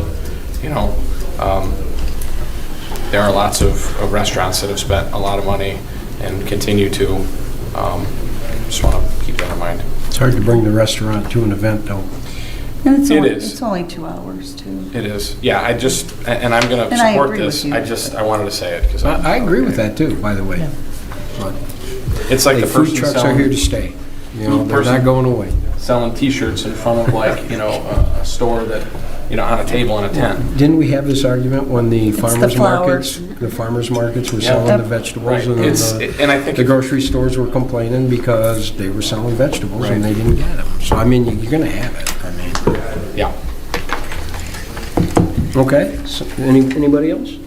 Does somebody want to make a So this is motion? considered First reading. First reading. Yeah. Oh, go ahead, Sean. No, you- I'll make a motion that we move ordinance number 01-23 to second reading. Support. All right, motion by O'Neill, a support by Carcone. All those in favor say aye. Aye. Any opposed? Okay. All right, we have a couple text amendments, and again, we bring these text amendments to you because there's situations that pop up that end up in going to, for a variance. We got to keep, at least not going to these meetings. Hey, now, come on. So when we see that they pop up several in a row, we try to fix them, and Brian's done a good job rewording some of these text amendments to fix them. The first one is the landscape standards for tall buildings, and you want to talk about that at all? Yeah, just briefly. So the Planning Commission undertook kind of a larger look at architectural standards. If you recall, in the last 18 months, we've approved updates to allow larger, taller industrial buildings, and so the landscape in some of those is not quite where we want it to be upon immediate install. And so the Planning Commission has undertaken a review of this. Ultimately, we came up with an immediate impact would be a 4-foot berm in front of our industrial buildings. And we've also increased the height of evergreen trees across the board. Right now, we just require a 5-foot tree. The Planning Commission ultimately settled on an 8-foot tree as the minimum height for an evergreen that will get installed. So that would be either in front of an industrial building or in a buffer yard. That 8-foot tree is going to be regardless of the planting location. And then I also noted in our review letter that we've talked with several landscape architects, all of whom said, don't increase your deciduous tree requirement above 2.5 inches caliper because those trees either grow slower or they are not successful at all. And so they encouraged us to keep that at 2.5 inch caliper. So we did look at that, but ultimately chose to keep that the same. Okay, thank you, Brian. Any questions? So Brian, I have a question. Go ahead. So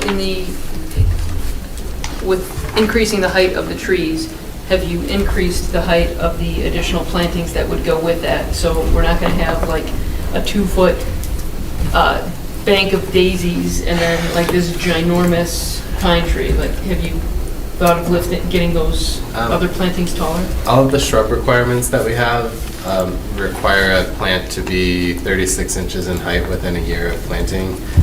We did not make any changes there.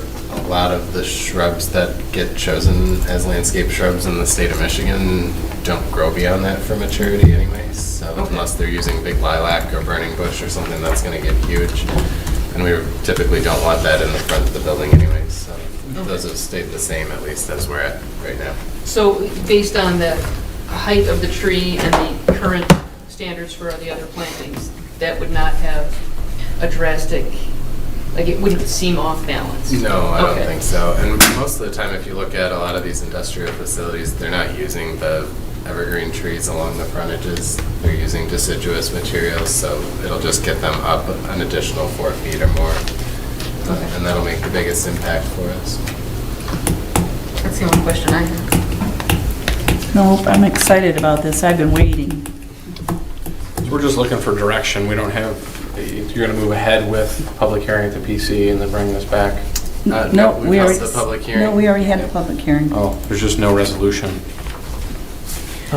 We handed Yeah, that so this to would be you. first Right. Yeah, sorry about that. It's first reading. Oh, yeah, Yeah, okay, it's an sorry. ordinance, it's not a resolution. Well, if I read what you put at Sorry my about seat, that. then I would not have had the question, I think. Sorry about that. So I'll make a motion to move the landscape standards ordinance 02-23 to second reading. Support. Okay, we have a motion by Cash, support by Carcone. All those in favor say aye. Aye. Any opposed? Okay. Next text amendment is accessory structure amendment. Brian, you want to talk about that? Yeah, so this is a long-awaited update both by staff and residents of the township. We've had many discussions over our current accessory structure regulations, which the most vocal comments that we hear are deck sizes are too small for the township. And they do tend to be a lot smaller than allowed in surrounding communities. So we've addressed things like that, but we have also simplified it for us as staff to administer. So the current ordinance is pretty confusing in terms of detached structures, attached structures, what qualifies as attached versus detached. So we're trying to clean up those things. We've incorporated some new definitions into this ordinance so that we can better identify on both sides, the reviewer and the homeowner, things like what's a breezeway, what counts as architecturally integrated into structures, things like that. We've also combined several sections of the ordinance that are kind of disparate right now, so you have to go to section 12 to find one set of regulations, section 18 to find another set, so we want to bring those all in one spot so that there's no confusion. In terms of the actual dimensional regulations, homeowners are now, with this change, they would be allowed to place a structure like a pole barn or a shed up to 10 feet from the property line. However, if it's a taller structure, it starts being required to be further away from the property line, so we're not increasing impacts on neighbors. The change will also allow accessory structures to cover 5% of the lot area, which is up from 2.5% today. I also note here that our smallest maximum size allowed is being increased to 256. So this means that on really small lots where 5% of the lot coverage is less than 256, it guarantees that somebody could still have a 256 square foot deck. Let's see, we have also changed that hardscape, such as your driveways, sidewalks, patios, have to be at least 18 inches from the property line, which then gives you 3 feet of surface drainage between hardscapes. Right now, that's a hidden regulation in the ordinance that is hard to find and was not always well followed in the past. So, but we want to make sure that homeowners aren't unintentionally blocking any planned drainage courses between lots. So that's a brief overview. I can answer any specific questions you might have, but in general, this is something that will help out our residents. It'll help us out as staff in reviewing and communicating the ordinance. So it's a good change all around.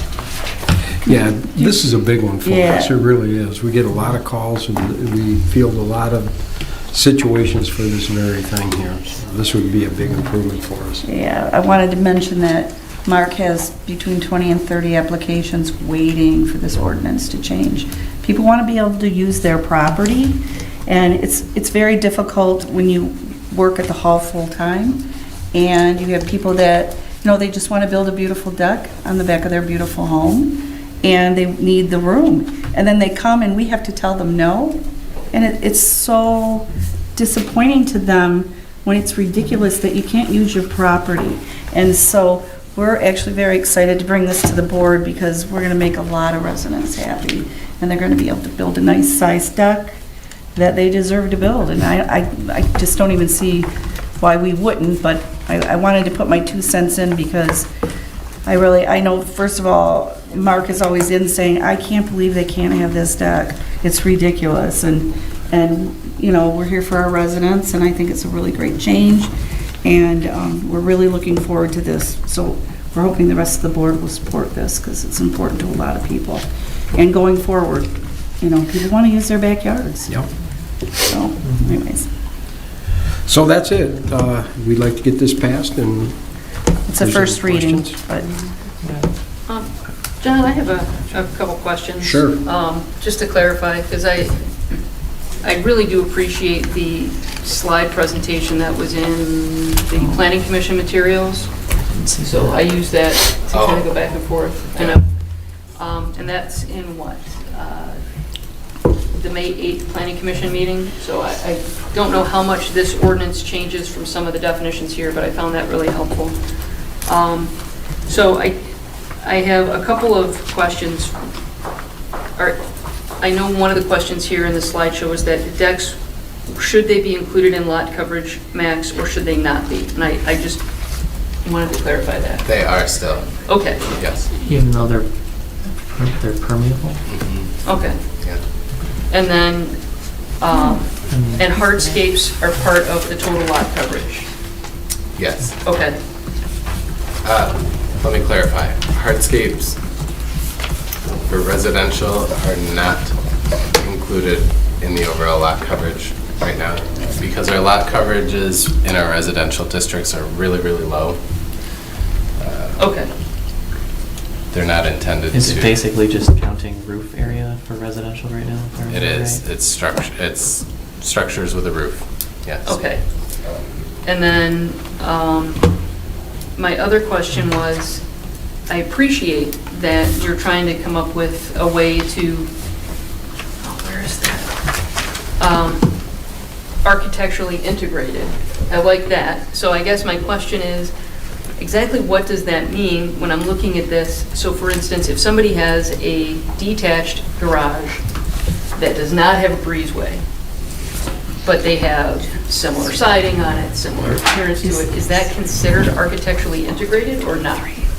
Okay, I just wanted to clarify that. No, the intent with that is something actually built into a truss system or something like that. So okay. So that you can't simply attach it to get through the permitting process and then take a Sawzall to it and separate them.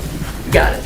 So it needs to be like, it can't just look similar, it has to actually be integrated. Okay.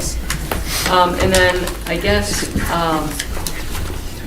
there is only one thing that I have a real problem with, and that is the having to pull a permit or requiring a permit for hardscapes. And I know that it said 200 square feet, but I mean, if somebody wants to pour, is that 200 square feet total? Is that, like, if I wanted to pour a parking or a pad for my grill, and then I had some hardscape, like flagstone walkway from one garden to the next garden, and it all totaled 200 square feet, does that mean I need to pull a permit? Can you show me what section you're looking at? This one right here. It says the permits are required for all accessory structures except structures 200 square feet or less. So I'm assuming that just means one. But does that mean I have to pull a permit for a No, concrete so pad? it's for accessory structures only. So any hardscape, like your walkways, your patios, they're not classified as a structure. So you do not need a permit to install a patio or a walkway or sidewalk at this Okay, point. all right. So a patio, a raised patio, anything of 30 inches or higher requires a permit. Right, 30 inches or lower does not require a permit. so that stays the same. Yeah, that's a good That stays the distinction, same. The 200 square foot is for a structure. Okay. Yeah, I was, And that's for a detached structure that Okay. cannot be used as any kind of egress, like into a door or anything. It has to be at least 3 feet from a principal building. okay, You know, like it couldn't be a 200 square foot deck connected to, this direct access from the back door onto the deck. That's not considered, exempt from the permitting. So where you're going with that, though, is you didn't want it to be a requirement that if you want to put a patio out in your backyard, that you have to get a permit for it. Correct. And in general, the answer is no, unless you're 30 inches above, and then you get into building code issues. We have gone back and forth, at least internally. We've not taken it to the planning commission or the board or anything. It would be awful to have to permit every hardscape that goes in. yeah. The flip side to that is there are several instances around the township where people have decided, hey, I don't like green. I'm going to pave the whole thing. Right. And that's an extreme example, but they probably have paved 90 to 95% of their lot, which becomes a problem for the neighbors due to drainage, due to aesthetics. It doesn't match anything else around it. So there are some problem children that would help identify. Right. If we required a permit, but at this point, it's not something that we feel there will be support, both from residents and the boards, as long as we're comfortable with dealing with some of those problem children in other means if we have Okay. to. And I've had that at the planning commission where, a resident has come in, they have the surround for their pool, and then there's a lot of, well, my neighbor has, and we don't really know how to respond to that. Like, you probably shouldn't keep saying that, because at some point, someone from the township is gonna go see what your neighbor has, and you shouldn't keep bringing that up. So I will say that I appreciate the answers to the questions. I do plan to vote no tonight, hoping that I can review it and ask you some more questions. It's not that I completely disagree with it, I still have additional questions, so I'll probably call you before our next meeting, but that does set my mind at ease about the patio. Does that include too, if somebody has like a decorative walkway throughout their, like a meandering path throughout their backyard? Is that considered? It's not 3 feet high off the ground. Yeah, as long as I it's just not wanna- 30 inches. Right, I mean, I'm just clarifying to make sure that, okay, Yeah. all right. It's good to hear that we are not going to require permits for driveways and things like that, because that was one clarification I wanted, so I appreciate knowing that.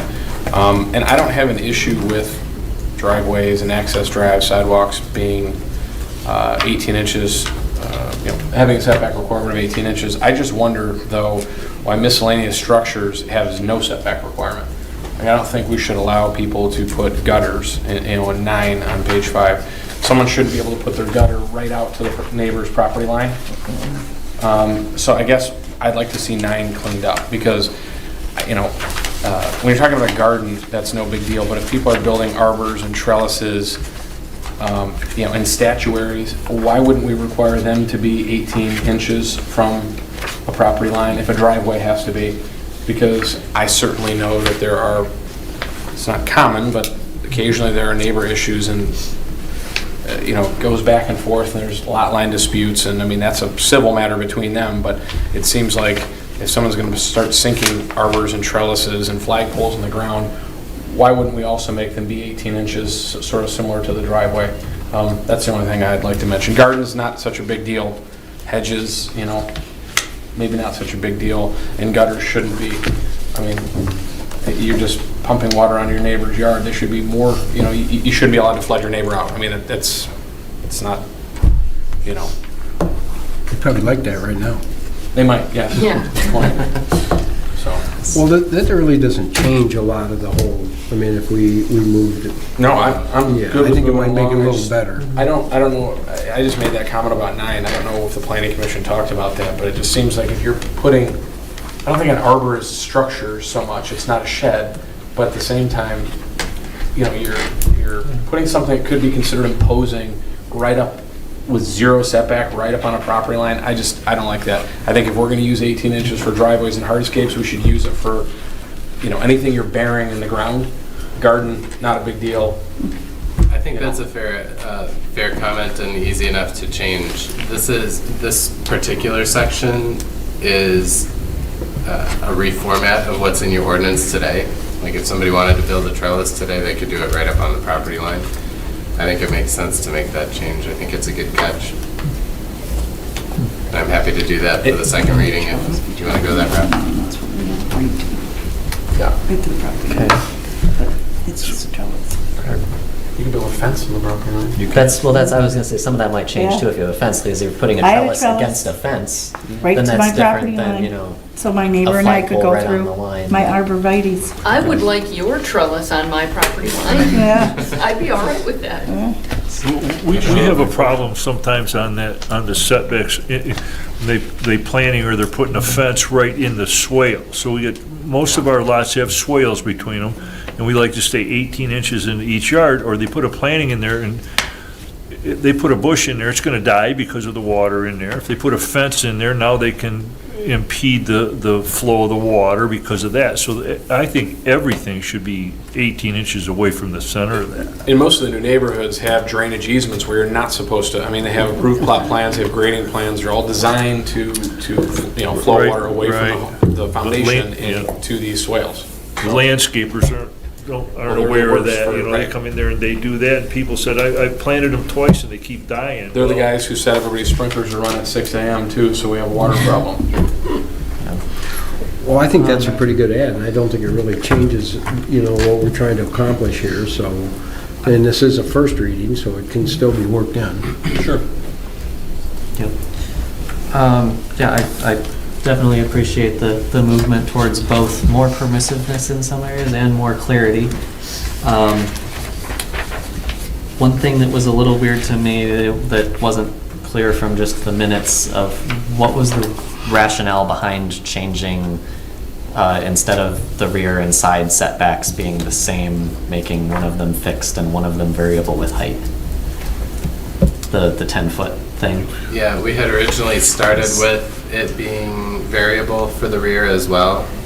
And after the public hearing, the planning commissioners talked and felt that you've got rear lot lines backing up to rear lot lines in most instances. Okay, and so because that's, my example is like you start- have a rear lot line that is also someone else's side lot line on corner lots. Yeah, you may run into that in some instances, but I think the majority of our lots, if you look at the development pattern in the township, they're long and narrow, and so the closer you can allow somebody to put to their rear lot line, the better in that instance. Okay, and the 14-foot height limit is a current thing That's a in current. residential, right? That's not a change? Correct. Okay. Other thing in the deck section, I guess the rationale for if you have a deck, it can be 10 feet setback, but then if I put a trellis, then all of a sudden it's 25. I get if you have like an enclosed deck, but simply having like, you know, if you put a trellis up on one side as a privacy screen, to me shouldn't kick you all the way from 10-foot setback to 25, if I'm reading that right. It's a roof or a cover. Okay, I thought it said or trellis. It says trellis cover. Oh, okay, so the trellis cover, so that's yeah, so that's meaning if the it's intent an is that you're gonna overhead have some trellis. kind of overhead, and then it In that becomes a much case- more substantial structure, at least visually. even So if a you can single, still cut so like along just a side trellis would be You'd be allowable fine at with the that. 10-foot. Okay. All right, there's some, I might comb through this a little more and have some more finer language questions for you, but generally I'm okay moving it forward. Okay? I Chris? You know, everybody kind of brought up. I haven't even seen you down I there. know, sorry. I'm here. I snuck in before the last one, last item. Yeah, so this one, no, everybody pretty much kind of has the questions and stuff that I was thinking. Like when I first read this, I had two thoughts. One was actually what Lisa asked about, just the clarification on patios and things for the 30-inch height rule. I did not know that. But the other item was making the lots just bigger, because it seems like the smaller lots we have, we run into this. I look at, like, obviously my neighborhood, Patty's aware that we don't have these types of issues, and we're a bit more spread out, but then, I have friends like in Sean's neighborhood where you are closer together, and I can see how you could get a downspout to project onto your neighbor's property. So maybe this covers everything, but my other thought was, do we need to, not to make it, I know the intent is not to make it more complicated, but like on the, the R1, R0.5 zonings, is there any idea of it, or was there any discussion of a little more leniency on it to get closer to the property line when there wasn't situations where you'd be, generally blocking a swale just because there's so much space between the homes? I don't know. That was my thoughts on it. We originally had kind of a scaled system in terms of the lot coverage sizes based on whether you're at 1 acre or 5 acres or quarter acre. And for simplicity's sake and what we're actually trying to achieve, the lot coverage coupled with the setback requirements, I think, are going to do what we want them to do. Yeah, remember, we have 30 people waiting. Right. I don't mean to complain. No, I don't have any issue with this pushing this forward. I'm just saying, they are waiting patiently, and we only have one meeting a month, so they have to wait all the way till July. Yep, So I know we even have residents in this audience that they want to get their debts built. And again, I'm not trying to make anybody change I know it's the first reading, but I know our summers are so limited, and they are really waiting. They've had their plans in here. We told them to be patient. They've been really patient. People call to check on it, and I'm kind of tooting their horn just because, now it'll be all the way till July because we only have one meeting a month. And That sounds like a motion. well, I'll make the motion. I wish I could just make the whole motion and let it go, but. But you have to understand, this is for the benefit of our residents. I mean, that ordinance we had made 0 cents. It made 0 cents. And we're trying to clean that up. And this is a good thing for everyone. We This want is really our about, residents to be the happy. people that are waiting are about decks. So just saying. So anyways, I'll make a motion to move forward ordinance number 03-23 for the first reading. I will support that if you'll accept a friendly amendment that will address item number 9 Yes. on page 5. Yes, for I will second do reading. that, yep. Okay, so we have a motion by Carcone. No, we're calling Carcone. I want to make that right because I usually call her Patty, okay? This is new to me, okay? And the support by O'Deal. All those in favor say aye. Aye. Any opposed? No. Okay, so we have Again, one I just- opposed. Let the record show. I just not comfortable yet at this reading, but very likely I'm going to change that after I have a nice conversation with Brian. Okay, so motion moves to second reading. We're going to move on. Consideration of a proposal from IMEG to design various improvements to the township's wastewater treatment plant. And we brought this because this is an important thing, and Leslie, I think you're going to explain it. This is a super important thing. Oh, John, DEQ. can I interrupt you for a second? Sure. I just want to let you know that I am in my professional life, I'm on project teams with people from IMEG. Okay. But I am not under contract with them, and they're not under contract with me, but I have worked with I'm currently working with the company as part of a greater project team, so. Well, I appreciate that, Chris. I have no problem with That it. doesn't seem like a conflict to Okay, me. just wanted to. Does it to anyone here? Let you guys know. Okay, thank you. Thank you for bringing that up. But do you want to explain why we Yes. need to do this? And Yes, earlier this year, and it's in your board packet, the township received what was listed as a Part 41 rules violation due to an effluent pump station at your plant. So it's the clean water after the process. This is the pump station that when your west beds are in use, it pumps from the actual treatment facility to the west beds, which are a considerable distance away. And Eagle noticed that it was not operating properly. So they sent this enforcement action requiring certain items. So Anthony Dawson, your sewer operator, and I met with Ted Erickson from IMEG. I do not have process expertise as far as wastewater treatment process, so I team with Ted often on projects like this, and so does Anthony. And so we sat down with him and said, okay, well, let's look at this, from a big picture point of view. And my biggest concern was that we would look only at the pump station and not at future expansions. And I've seen errors in the past, not at Lyon Township, but other places where it would be nice to know where these eventual upgrades and expansions are going to take place, so you don't spend hundreds of $1,000s on a pump station that has to be moved in 10 years. So that's where the master plan for the plant comes into play as part of their proposal. So we've uploaded correspondence back to Eagle that, we're working on this. They essentially wanted timelines, and in the letter to Dennis Ryan of Eagle, we had come up with some kind of approximate time frames and deadlines to Eagle, and we think for now that has satisfied them. So IMEG prepared the proposal that's in your packet. The campus plan is quoted at $11,500, but the actual wastewater treatment improvements, including the design of said pump station, the design and permitting as well, and the design and permitting of outfitting your fourth SBR, which would take your plant treated capacity from 1.25 million gallons a day to 1.75 million gallons a day, is $57,000, and that also includes the design of a meter pit at your east beds. We kind of put a package together a couple of years ago to bid that out.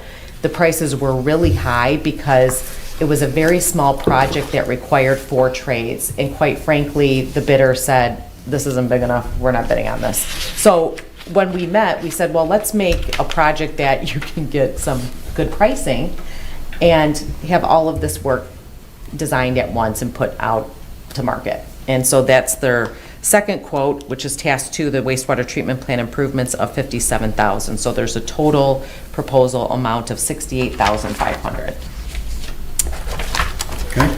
And I can answer any, I think I can answer all any the questions for Leslie on why we have to move forward with this? So, Leslie, this is all for design work. What do we expect the construction cost to be? Is there a rough estimate? I mean, I would hope we have some ballpark. Well, it's hard to say without the pump station design, but you're probably looking at over $1 million is what I would guess with your meter pit. That's going to be a couple $100,000. Pump station can vary from $200,000 to $500,000. And outfitting the SBR, I actually don't even know what that is. So I would guess you're in the over $1 million range.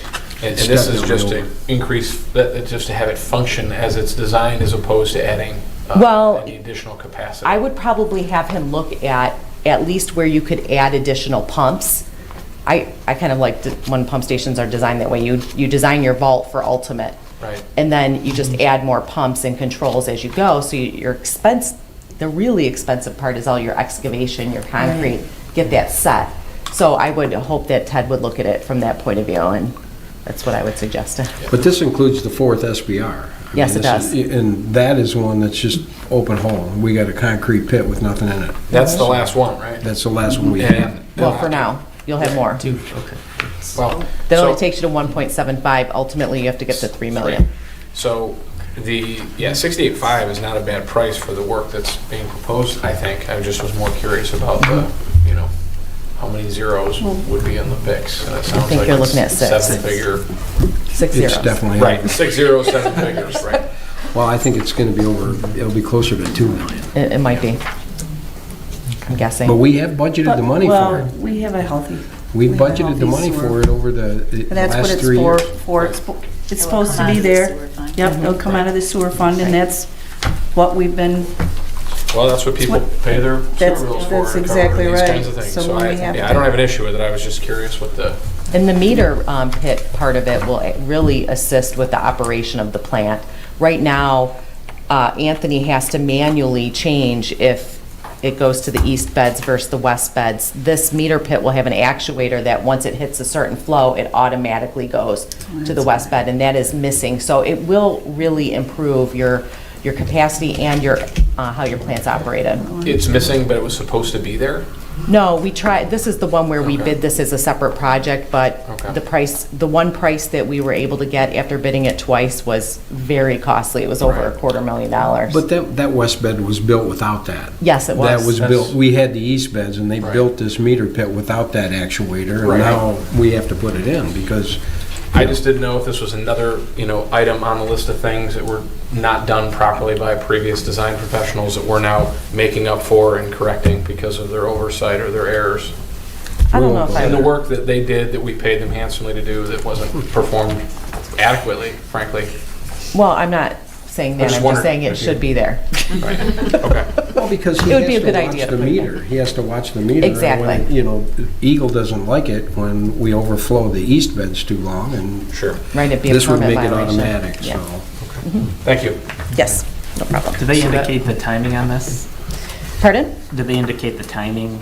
Well, they agreed to the timing that I put in the letter to Dennis Ryan. So, let me see here. 90 days of township board authorization would be the master plan. And if you would like, if you're considering approving it, you can always say as conditioned of the timing that's dated, that's in the May 1st, 2023 CES letter. And then they have to comply with it. So this master plan component, just to understand the scope of that, it's not looking at the sewer system, it's looking at the plant and how do we optimize it to get the maximum How are you amount going of to stuff we can ultimately put on build the this site. out? Exactly. Okay. So is there potential that we can actually have more capacity as time goes on? When we were talking, like earlier, we were looking at, okay, well, we have limited sewer capacity as these developments keep coming in.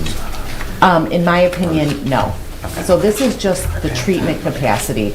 The other part of your capacity is your groundwater discharge permit. That's what's limited at 3 million, and I don't think it would be Okay, so easy even to if we could design the expand site to go higher, the Right. piece that's limiting us is what Eagle will let us discharge. Right. Okay. Thank you. Now I know.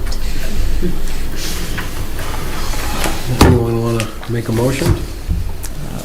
Sure, I can make a motion to approve the IMEG proposal for the line wastewater treatment plant improvements for $68,500 with a timeframe for the CES letter. Now I gotta look up the date of your letter. May 1st. May 1st, thank you, Patty. You're welcome. Okay. Support. Who scored that? You? Okay, so we have a motion by Enlow, support by Swain. All those in favor say aye. Aye. Any opposed? All right, perfect. All right, moving on to the general purpose resolution. Patty, you want to explain that? Yes, so Carol helped us get on the actual true schedule of rolling special assessments, or delinquencies, I should say. They're delinquencies for water, sewer, or they could be for noxious weeds, lawn mowing, and any... Demolition. Yeah, any odd general purpose that we need to roll on property taxes. So some of these dollar amounts look kind of on the large side, but they're really for a year and a half. So what will happen is, we'll send out the notices, a lot of people will pay ahead of time, but if they don't, these will be rolled on the December 1st tax bill. So I just want to let you know that that's what it's going to be, and that's a usual, actually, it's not as high as it was, because we No, got a yeah, bunch we of just- people to already pay. Mel had already sent out Mhm. just that they were delinquent, and Yep. then boom, it cut the list in half. Yep, From so 500 it'll, to it, 203. yeah, yeah. It'll This is come. every year. It's every year. Yeah. It's the same, you're seeing it early because we didn't roll it last year because we wanted to get on the proper time frame. So you'll see this every year We're always scurrying. And in the it's just, future. yeah. And this gives me plenty of time to roll it on our December 1st taxes. I'm not scrambling and trying to figure it out, because rolls like this, we have to hand input, because every number is different. So it takes a while to, actually add these in, so just And the FYI. statute required that they be delinquent for a certain period of time before you could roll them. So we took the 6 months to get it where when we're rolling it, we meet that requirement. Right.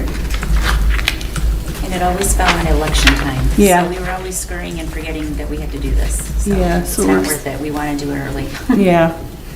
Quick question, there's one on here that shows last payment date was 2012. Oh, Yeah, that must be a typo. There's a couple Or 2018s and there are people 19s. that just roll it every single year. So you're just saying because that that's it's what just they been, do. right, Yep. so I Yeah, that's all they do. They just mean, roll I it on don't know. taxes. Oh, that could be, yeah. I know they pay a penalty, but Yep, it's that's what they do. about a 10% penalty, right? Yep, And it keeps going 10% Yep. every quarter. yep, So, it okay. does. Yep. I mean, I That think becomes it's part of the bill. unbelievable that there's someone on here that hasn't paid a water and sewer bill for 11 years. And there's a handful of them that's been 5, 6, 7 years. I mean, Just not to paid at clarify all, though, not that given- doesn't mean we haven't gotten any money from them in that time. Yes, just it does. means every time they do that, we put it on their taxes.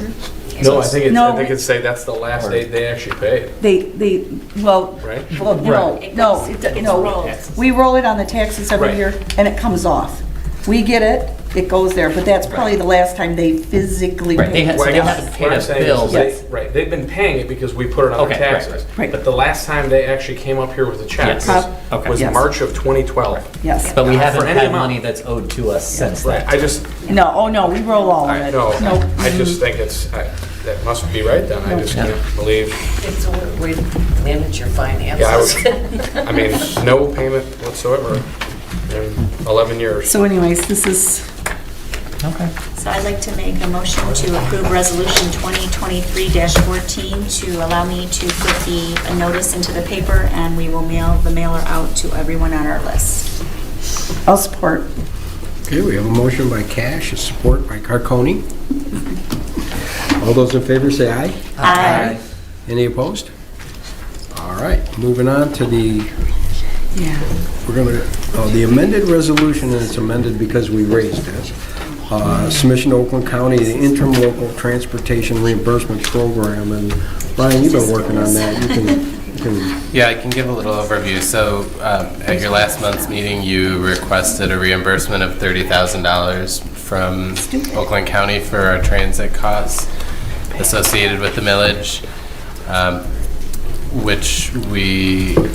which you approved and we submitted. And then as we went back and looked at last year's real costs, the total was something like, was it 44 or 42? Yeah, 44 something. Somewhere in So that we were range. very close to that, and it's only increased almost every month. So with our ridership and people using the service. So that's going to keep going up. I have submitted the reimbursement request to Oakland County in advance of their deadline was June 2nd. However, we want to update this reimbursement resolution so I can then go to the county and say, wait a minute, we actually need 50. So that's your business this evening, and then I'll give you a little sneak peek. We are talking with Oakland County about next steps, and we're probably going to request another resolution from you because one of the things that the Board of Commissioners is going to be talking about is allowing Lyon Township and all of your neighboring communities, we've been working with 7 of us, to get down to $2 fares for residents for every ride, which is the commitment from the county for all transit, as well as remove the borders for our contract with People's Express. And it would end up going all the way beyond Novi, basically removing the borders of all 7 communities. So that's going to get your riders up to M59, it's going to get them out to Green Oak, it's going to get them to 12 Oaks, things like that. So if and when the Board of Commissioners approves that modification, these costs that the township and all of your neighbors are going to incur are going to go up also. So I expect that we're going to blow past 50,000 for this reimbursement request.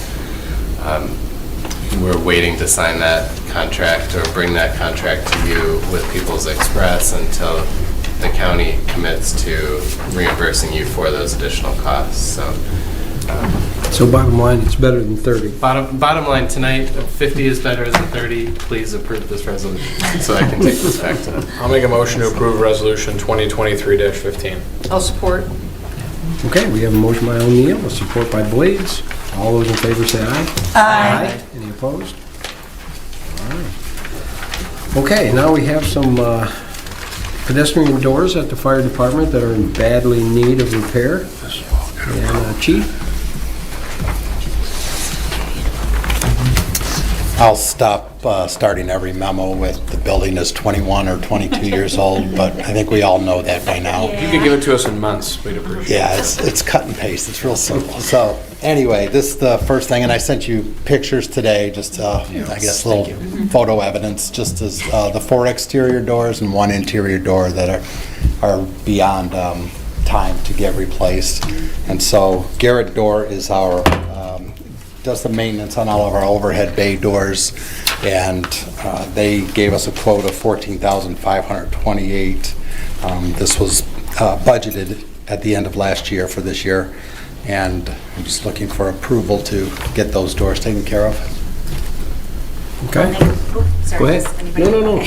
I'll make a motion to approve the chief's memo dated May 24th, 2023 for the amount of $14,528 to replace the doors through Garrett Door. I'll support. All right, we have a motion by Cash, supported by Carconi. All those in favor say aye. Aye. Any opposed? Okay. Thank you.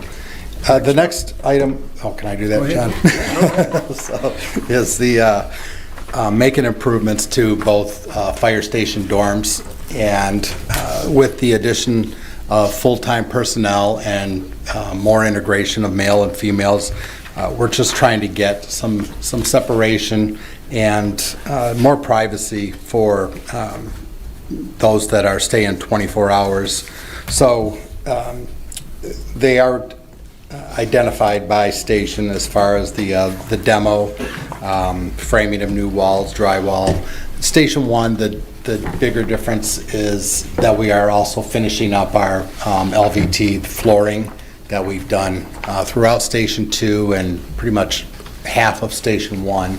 So this would be completing that as well. With the flooring, we want to, as we proposed a month or two ago, stick with the Sealy Group, who has the state bid, state contract, so lowest price.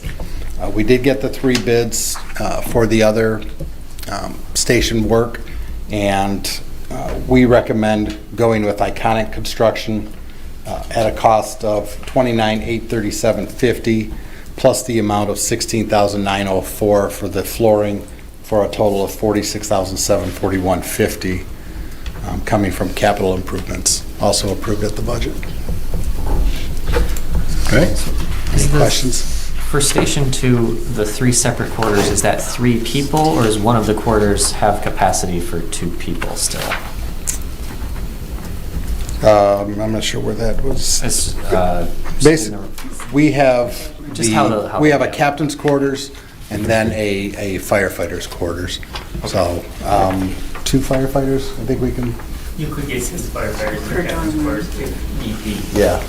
So that will be our least occupied. There will not be 4 people at Station 2. So.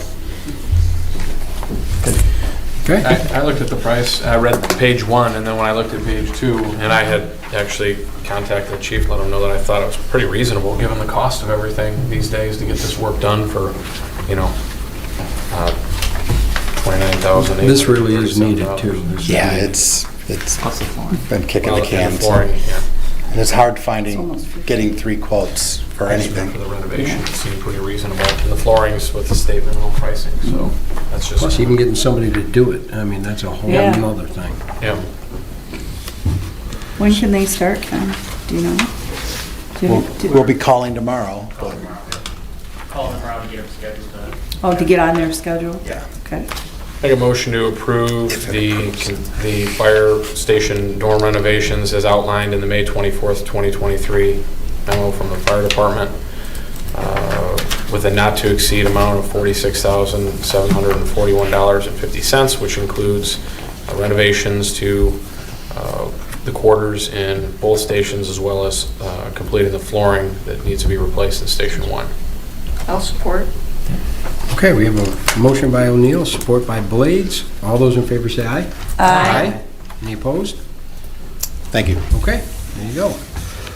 All right, now we're moving on to the resolution for the participation in the CDBG, well, I hate saying that, funds that we do each year. This is every year. Brian, you've been taking care of that, but this is every year we have to do it to get the money, right? This resolution is actually every 3 years. It's Oh, good every for 3 years, okay. Yeah, but it's the same resolution you pass every 3 years. It allows us to request reimbursement for the projects that you do, so that's Senior Center, Haven, and Youth Assistance. Seems to me like I've done this every year since I've been here. Time must be flying. Time goes too fast, John.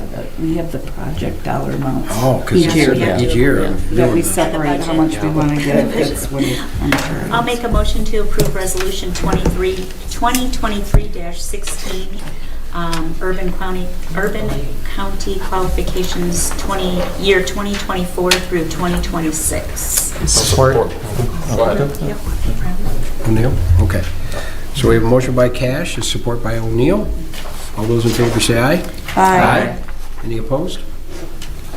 All right, now we get to discussion to consideration to change the township Friday office hours. And we don't know how you guys are going to feel about this, but we think it's a good thing to Oh, we keep sure our would team love it. building.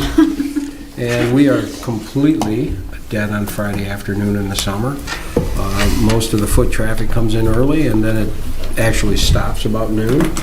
And so this is just up for, what you guys think about it.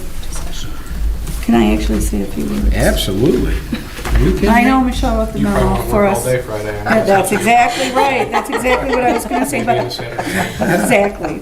Well, we have been talking about going to 4 days. We've been talking about shortening our Friday hours. But truthfully, the traffic has changed so much since COVID. I can't even tell you, even collecting taxes, even collecting, maybe not so much registered voters, but for us, But everybody building uses permits. the Dropbox. Well, they use the Dropbox. They pay online now. If you saw how much we collect online, you'd be astonished now. However, on the other side, using all those new avenues has truly created more work for us. Taking credit cards, and online payments are more daunting than you could ever imagine. We had no idea. We think, oh, this is going to be simple. Well, it's not. It has caused a lot of work. But on Fridays, I'm telling you, the traffic just is not here anymore.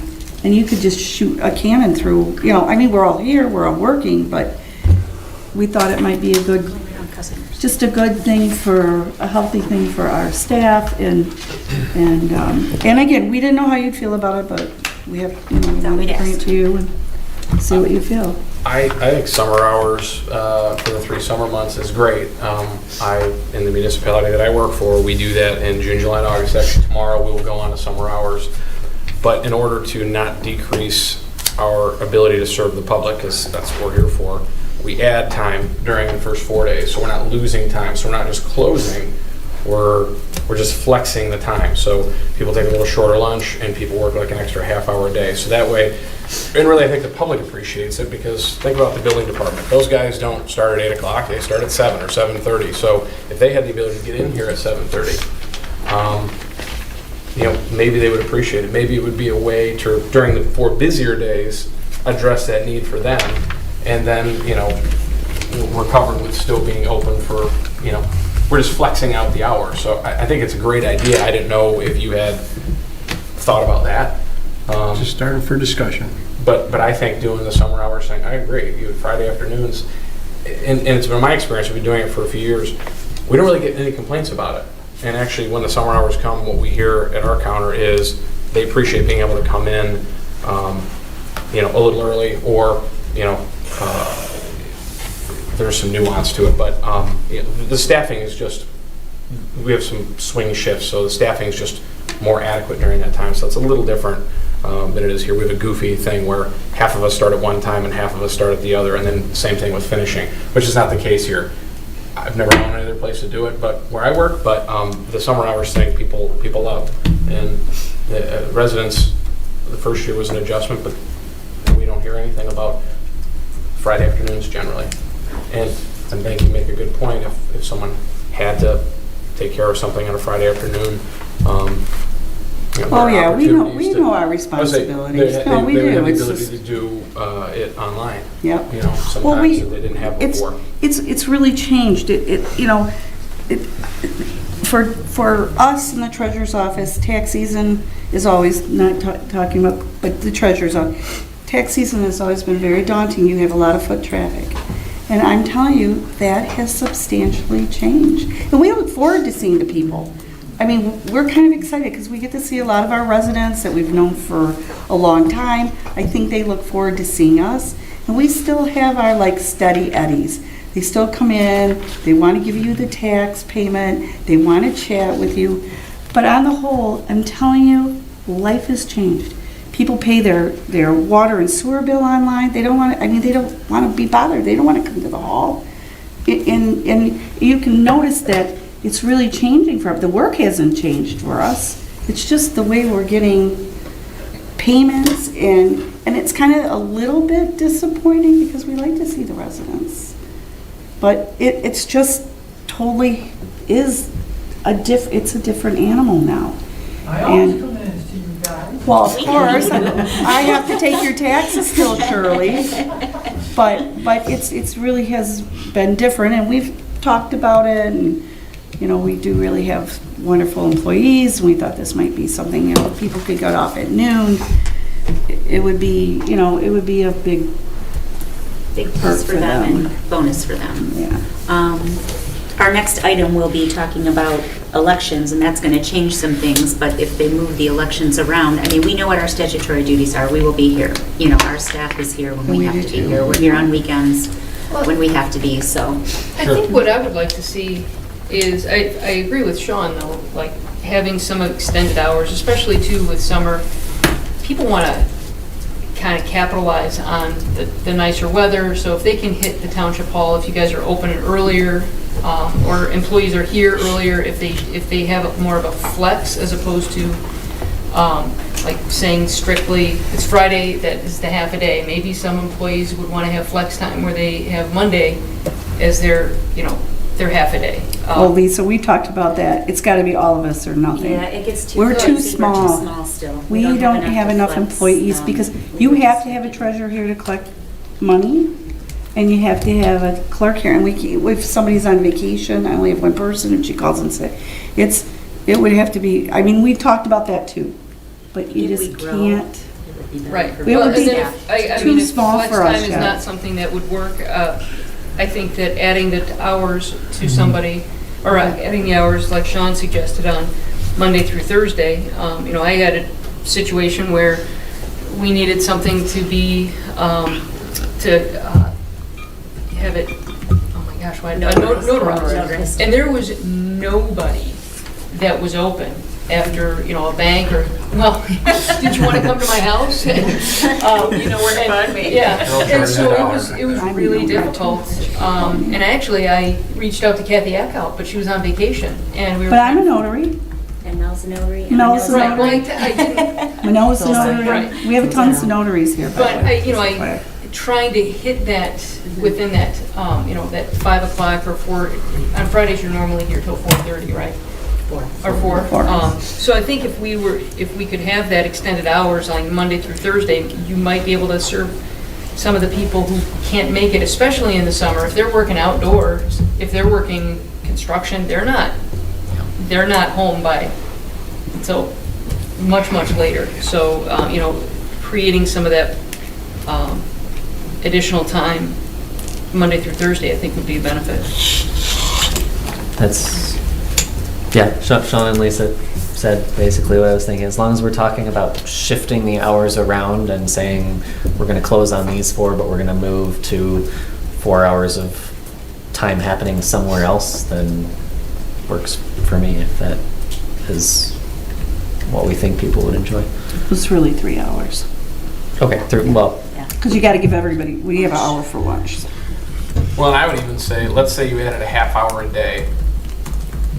So it's not crazy changing everybody's schedule, either before or after, and then people could take a slightly abbreviated lunch too to, take a 45-minute lunch or 40-minute lunch instead of, to make up that other hour. So you can get creative with it. So it's not just about being open, maybe open just a little bit extra, but they're putting the time in that they would normally be off. Like, I think however you accomplish it, I don't personally care. Just however, if we can extend a little bit, bless you, and then even flex some lunch stuff around. It's just 3 months, so it shouldn't be too bad. And we just go back to regular hours. Right. The other thing I was looking at was the schedule, and I wanted to mention, I know the administration's recommended that Juneteenth be added to the list, and that was added for this year. But I also noticed that we closed on the 3rd, which we should. Talk about being dead. We will not be open on Monday the 3rd. I think next year, just to throw this out there, with leap year, 4th of July will move to a Thursday. So I think we just close. Just while we're talking about schedules, next year we're going to probably be closed for 4th of July 2 days again because it will fall on a Friday instead of a Tuesday, and you're still so. We haven't looked that far ahead. I know. I was just thinking about that. But I foresee us personally thinking that it would be a ghost town here. So you're looking at next summer having a couple of extra days off that weren't previously. Again, going forward, and that's great.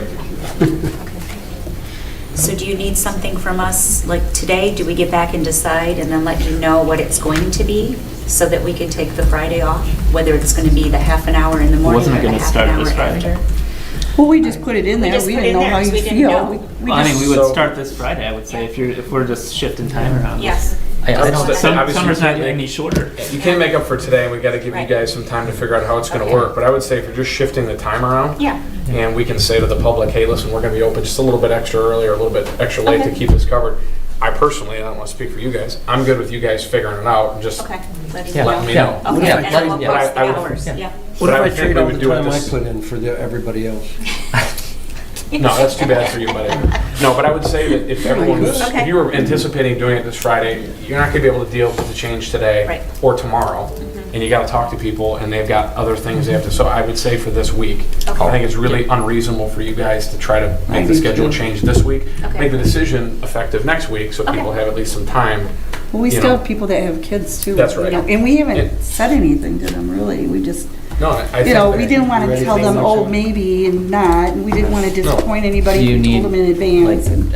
We just wanted to see what you guys thought about it. All we're doing is flexing it out. So do we need a motion for that? Well, I don't know. I don't think so. I mean, we're on the record, and you guys are good with it, so I don't. Update the hours on the website.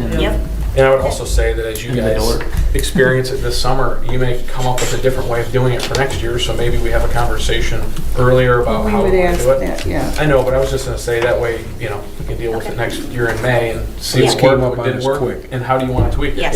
Well, what can be rolled into the normal meeting schedule and holidays in a lot January? of people are doing that. A lot of municipalities A lot are of doing them that. are just 4 days. Yeah, they're going to 4 days. 410s, that's a dreadfully long day. That's I mean, it's nice to have, really, and I mean, you talk about having kids, how do you go to anything after hours? You have to work. You know, That's you have too an 11-hour long. day. I think that's too long. Yeah, it's a lot. Okay, well, thank you for all of that. But to move on to our last item, let's move on. I wanted to add the discussion and possible approval for regional voting site number 7 at Lyon Township Hall. And for you guys who aren't on my commission and listening to me rant in the office, John and Patty get an earful all the time. The proposition or proposal 22-02 came about from our voting, and what people I don't think realized were there were the 9 days of early voting, and evidently according to what has passed in the law, it could be up to 29 days depending on what people decide. So the state is probably going to be all different, but Oakland County is working with us to try to keep everybody the same. So they have put together regions, and Milford Township, who encompasses, they do the voting for their village, and then Lyon Township. We are 31,700 registered voters between us, so we are going to be Region 7. We came together on Friday morning to figure out who has the big enough parking area and who could set up for the 13 days in advance for this. Unfortunately, Milford is in the same boat as we are because the law says it has to be a county, township, or city-owned facility, which takes out our churches and our schools, but finding out that we had to be open Saturday and Sunday for 2 weeks in a row in that 9 days takes out the churches, and the schools are hard enough to deal with just the one election day and set up the day before. You mean they're not So- going to close schools for 2 weeks for this? Yeah, wouldn't that be great? But no, they don't want to do that for us. So what he had suggested is that because we're on such a tight time frame, because we're just all trying to figure this out, is that by July, before our next board meeting, actually at the end of June, they needed to know if our township board was okay to use this as a facility. And the reason, and Holly said the same thing, which is kind of true, I'm used to going to Milford a lot, and I know where most things are in Milford, but the problem is that people can get to Milford. She says they can't get out of Milford. Like, there's no real good way. Most of her people come this way to the expressway. They do their shopping here at our Walmart. They get on the expressway to go to work. I'm sure there are a lot of people that still go north, but it is a pretty straight shot, and we are pretty available with Grand River being open, where people should be able to find us, where our residents aren't going to have to go to Milford and try to figure out where they're voting. So we kind of all technically agreed that this would be a great site. We have to have a site visit by Oakland County too to make sure, but we needed permission, or I needed permission from this board to have it here, if that's okay with you guys. Do you want it here? I don't want it at all, but the people voted it in, so we have to do it. So would it be in the boardroom then? We would have to be here, and so I had said to them, we've already cut out one meeting because we normally do it the Monday before for a big election anyhow. School election tends to be smaller, and we can sometimes do it. So I was telling Sean earlier, I've looked at the calendar. My example was this November 7th if we had a big election, but right now we have nothing scheduled, but that doesn't mean anything. We could still get something. So Oakland County would come in and set up the site here on Thursday, October 26th, which misses our Planning Commission meeting. So the voting would begin that Saturday and go straight through November 5th, which is the Sunday before. They would clean up their stuff. We would set up for our election for Monday and begin Tuesday for that election. So we're already here set up. At least the site would be set up. The only problem I see is the February, every 4-year presidential election might take out the Planning Commission, and it will definitely take out our board meeting. So it never looks like it hits the ZBA. Another change that might be the one meeting that's always canceled. The other thing that will be happening is that we are probably going to be losing our August primary and moving it to June. So we will have a February or March, we will have a June, and we will have a November. So June is a long enough month, November and October are long enough months, so it doesn't look like it will hit the Planning Commission, at least not next year, and definitely not this year. So that's where we're at. Michelle, I don't know how you keep up with everything, because it seems like every time I read something, the election law is changing, and there's never money or consideration for the people who are doing it. It's just all this ridiculous stuff, and you need no excuse to absentee vote anymore. But they still need to open it for in-person voting for 9 days. The same, they can come here and get an absentee ballot at your counter, but they have to be able to vote here. For 45 days in advance. I just think it's just, I mean, there's absolutely no consideration for what it does to local municipal staffs that are not, I mean, and we've got a lot of staff compared to most townships that are really rural. How are they even going to do this? I mean, it's unnecessary, it's a waste of resources, and it's a real shame, but. Hey, Sean, how do you feel about this? Talk to me after the meeting. Okay. Yeah, it should be, hopefully, after this They year, should. it's They going to should be amend visible it. for a lot of people, they fix it, so it's not so.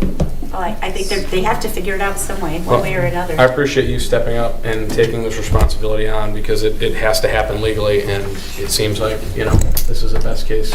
So is this equipment and staff from us and Milford, or does the county do? Well, the county is going to pay for it now because we aren't sure what the state is going to pay for. And if the county has to buy so many machines, then we might be responsible to split it. So whatever's coming between, the first jurisdiction is Commerce, Wixom, and Walled Lake, and then Lyon and Milford, Lake Angeles and Waterford, we would be responsible for that. But they are hoping again, another unfunded mandate. Where is all this money coming from? Because we've also got to pay for postage now to and from on ballots and mailings that the township or the state will be responsible for.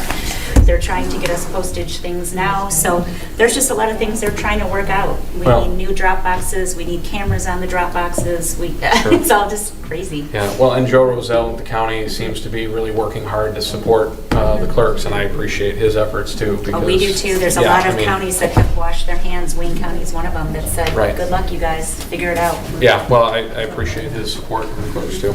So do we need a motion? Just need a Yes, I think I do need a formal motion if you guys could approve this site.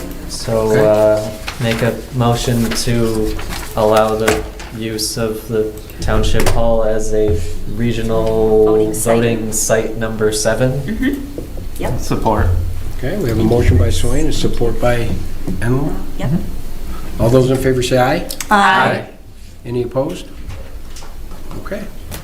Well, that concludes. Anybody have anything else you'd like to talk about? No, it's a joke. Good. If not, then I consider us adjourned. 9:40.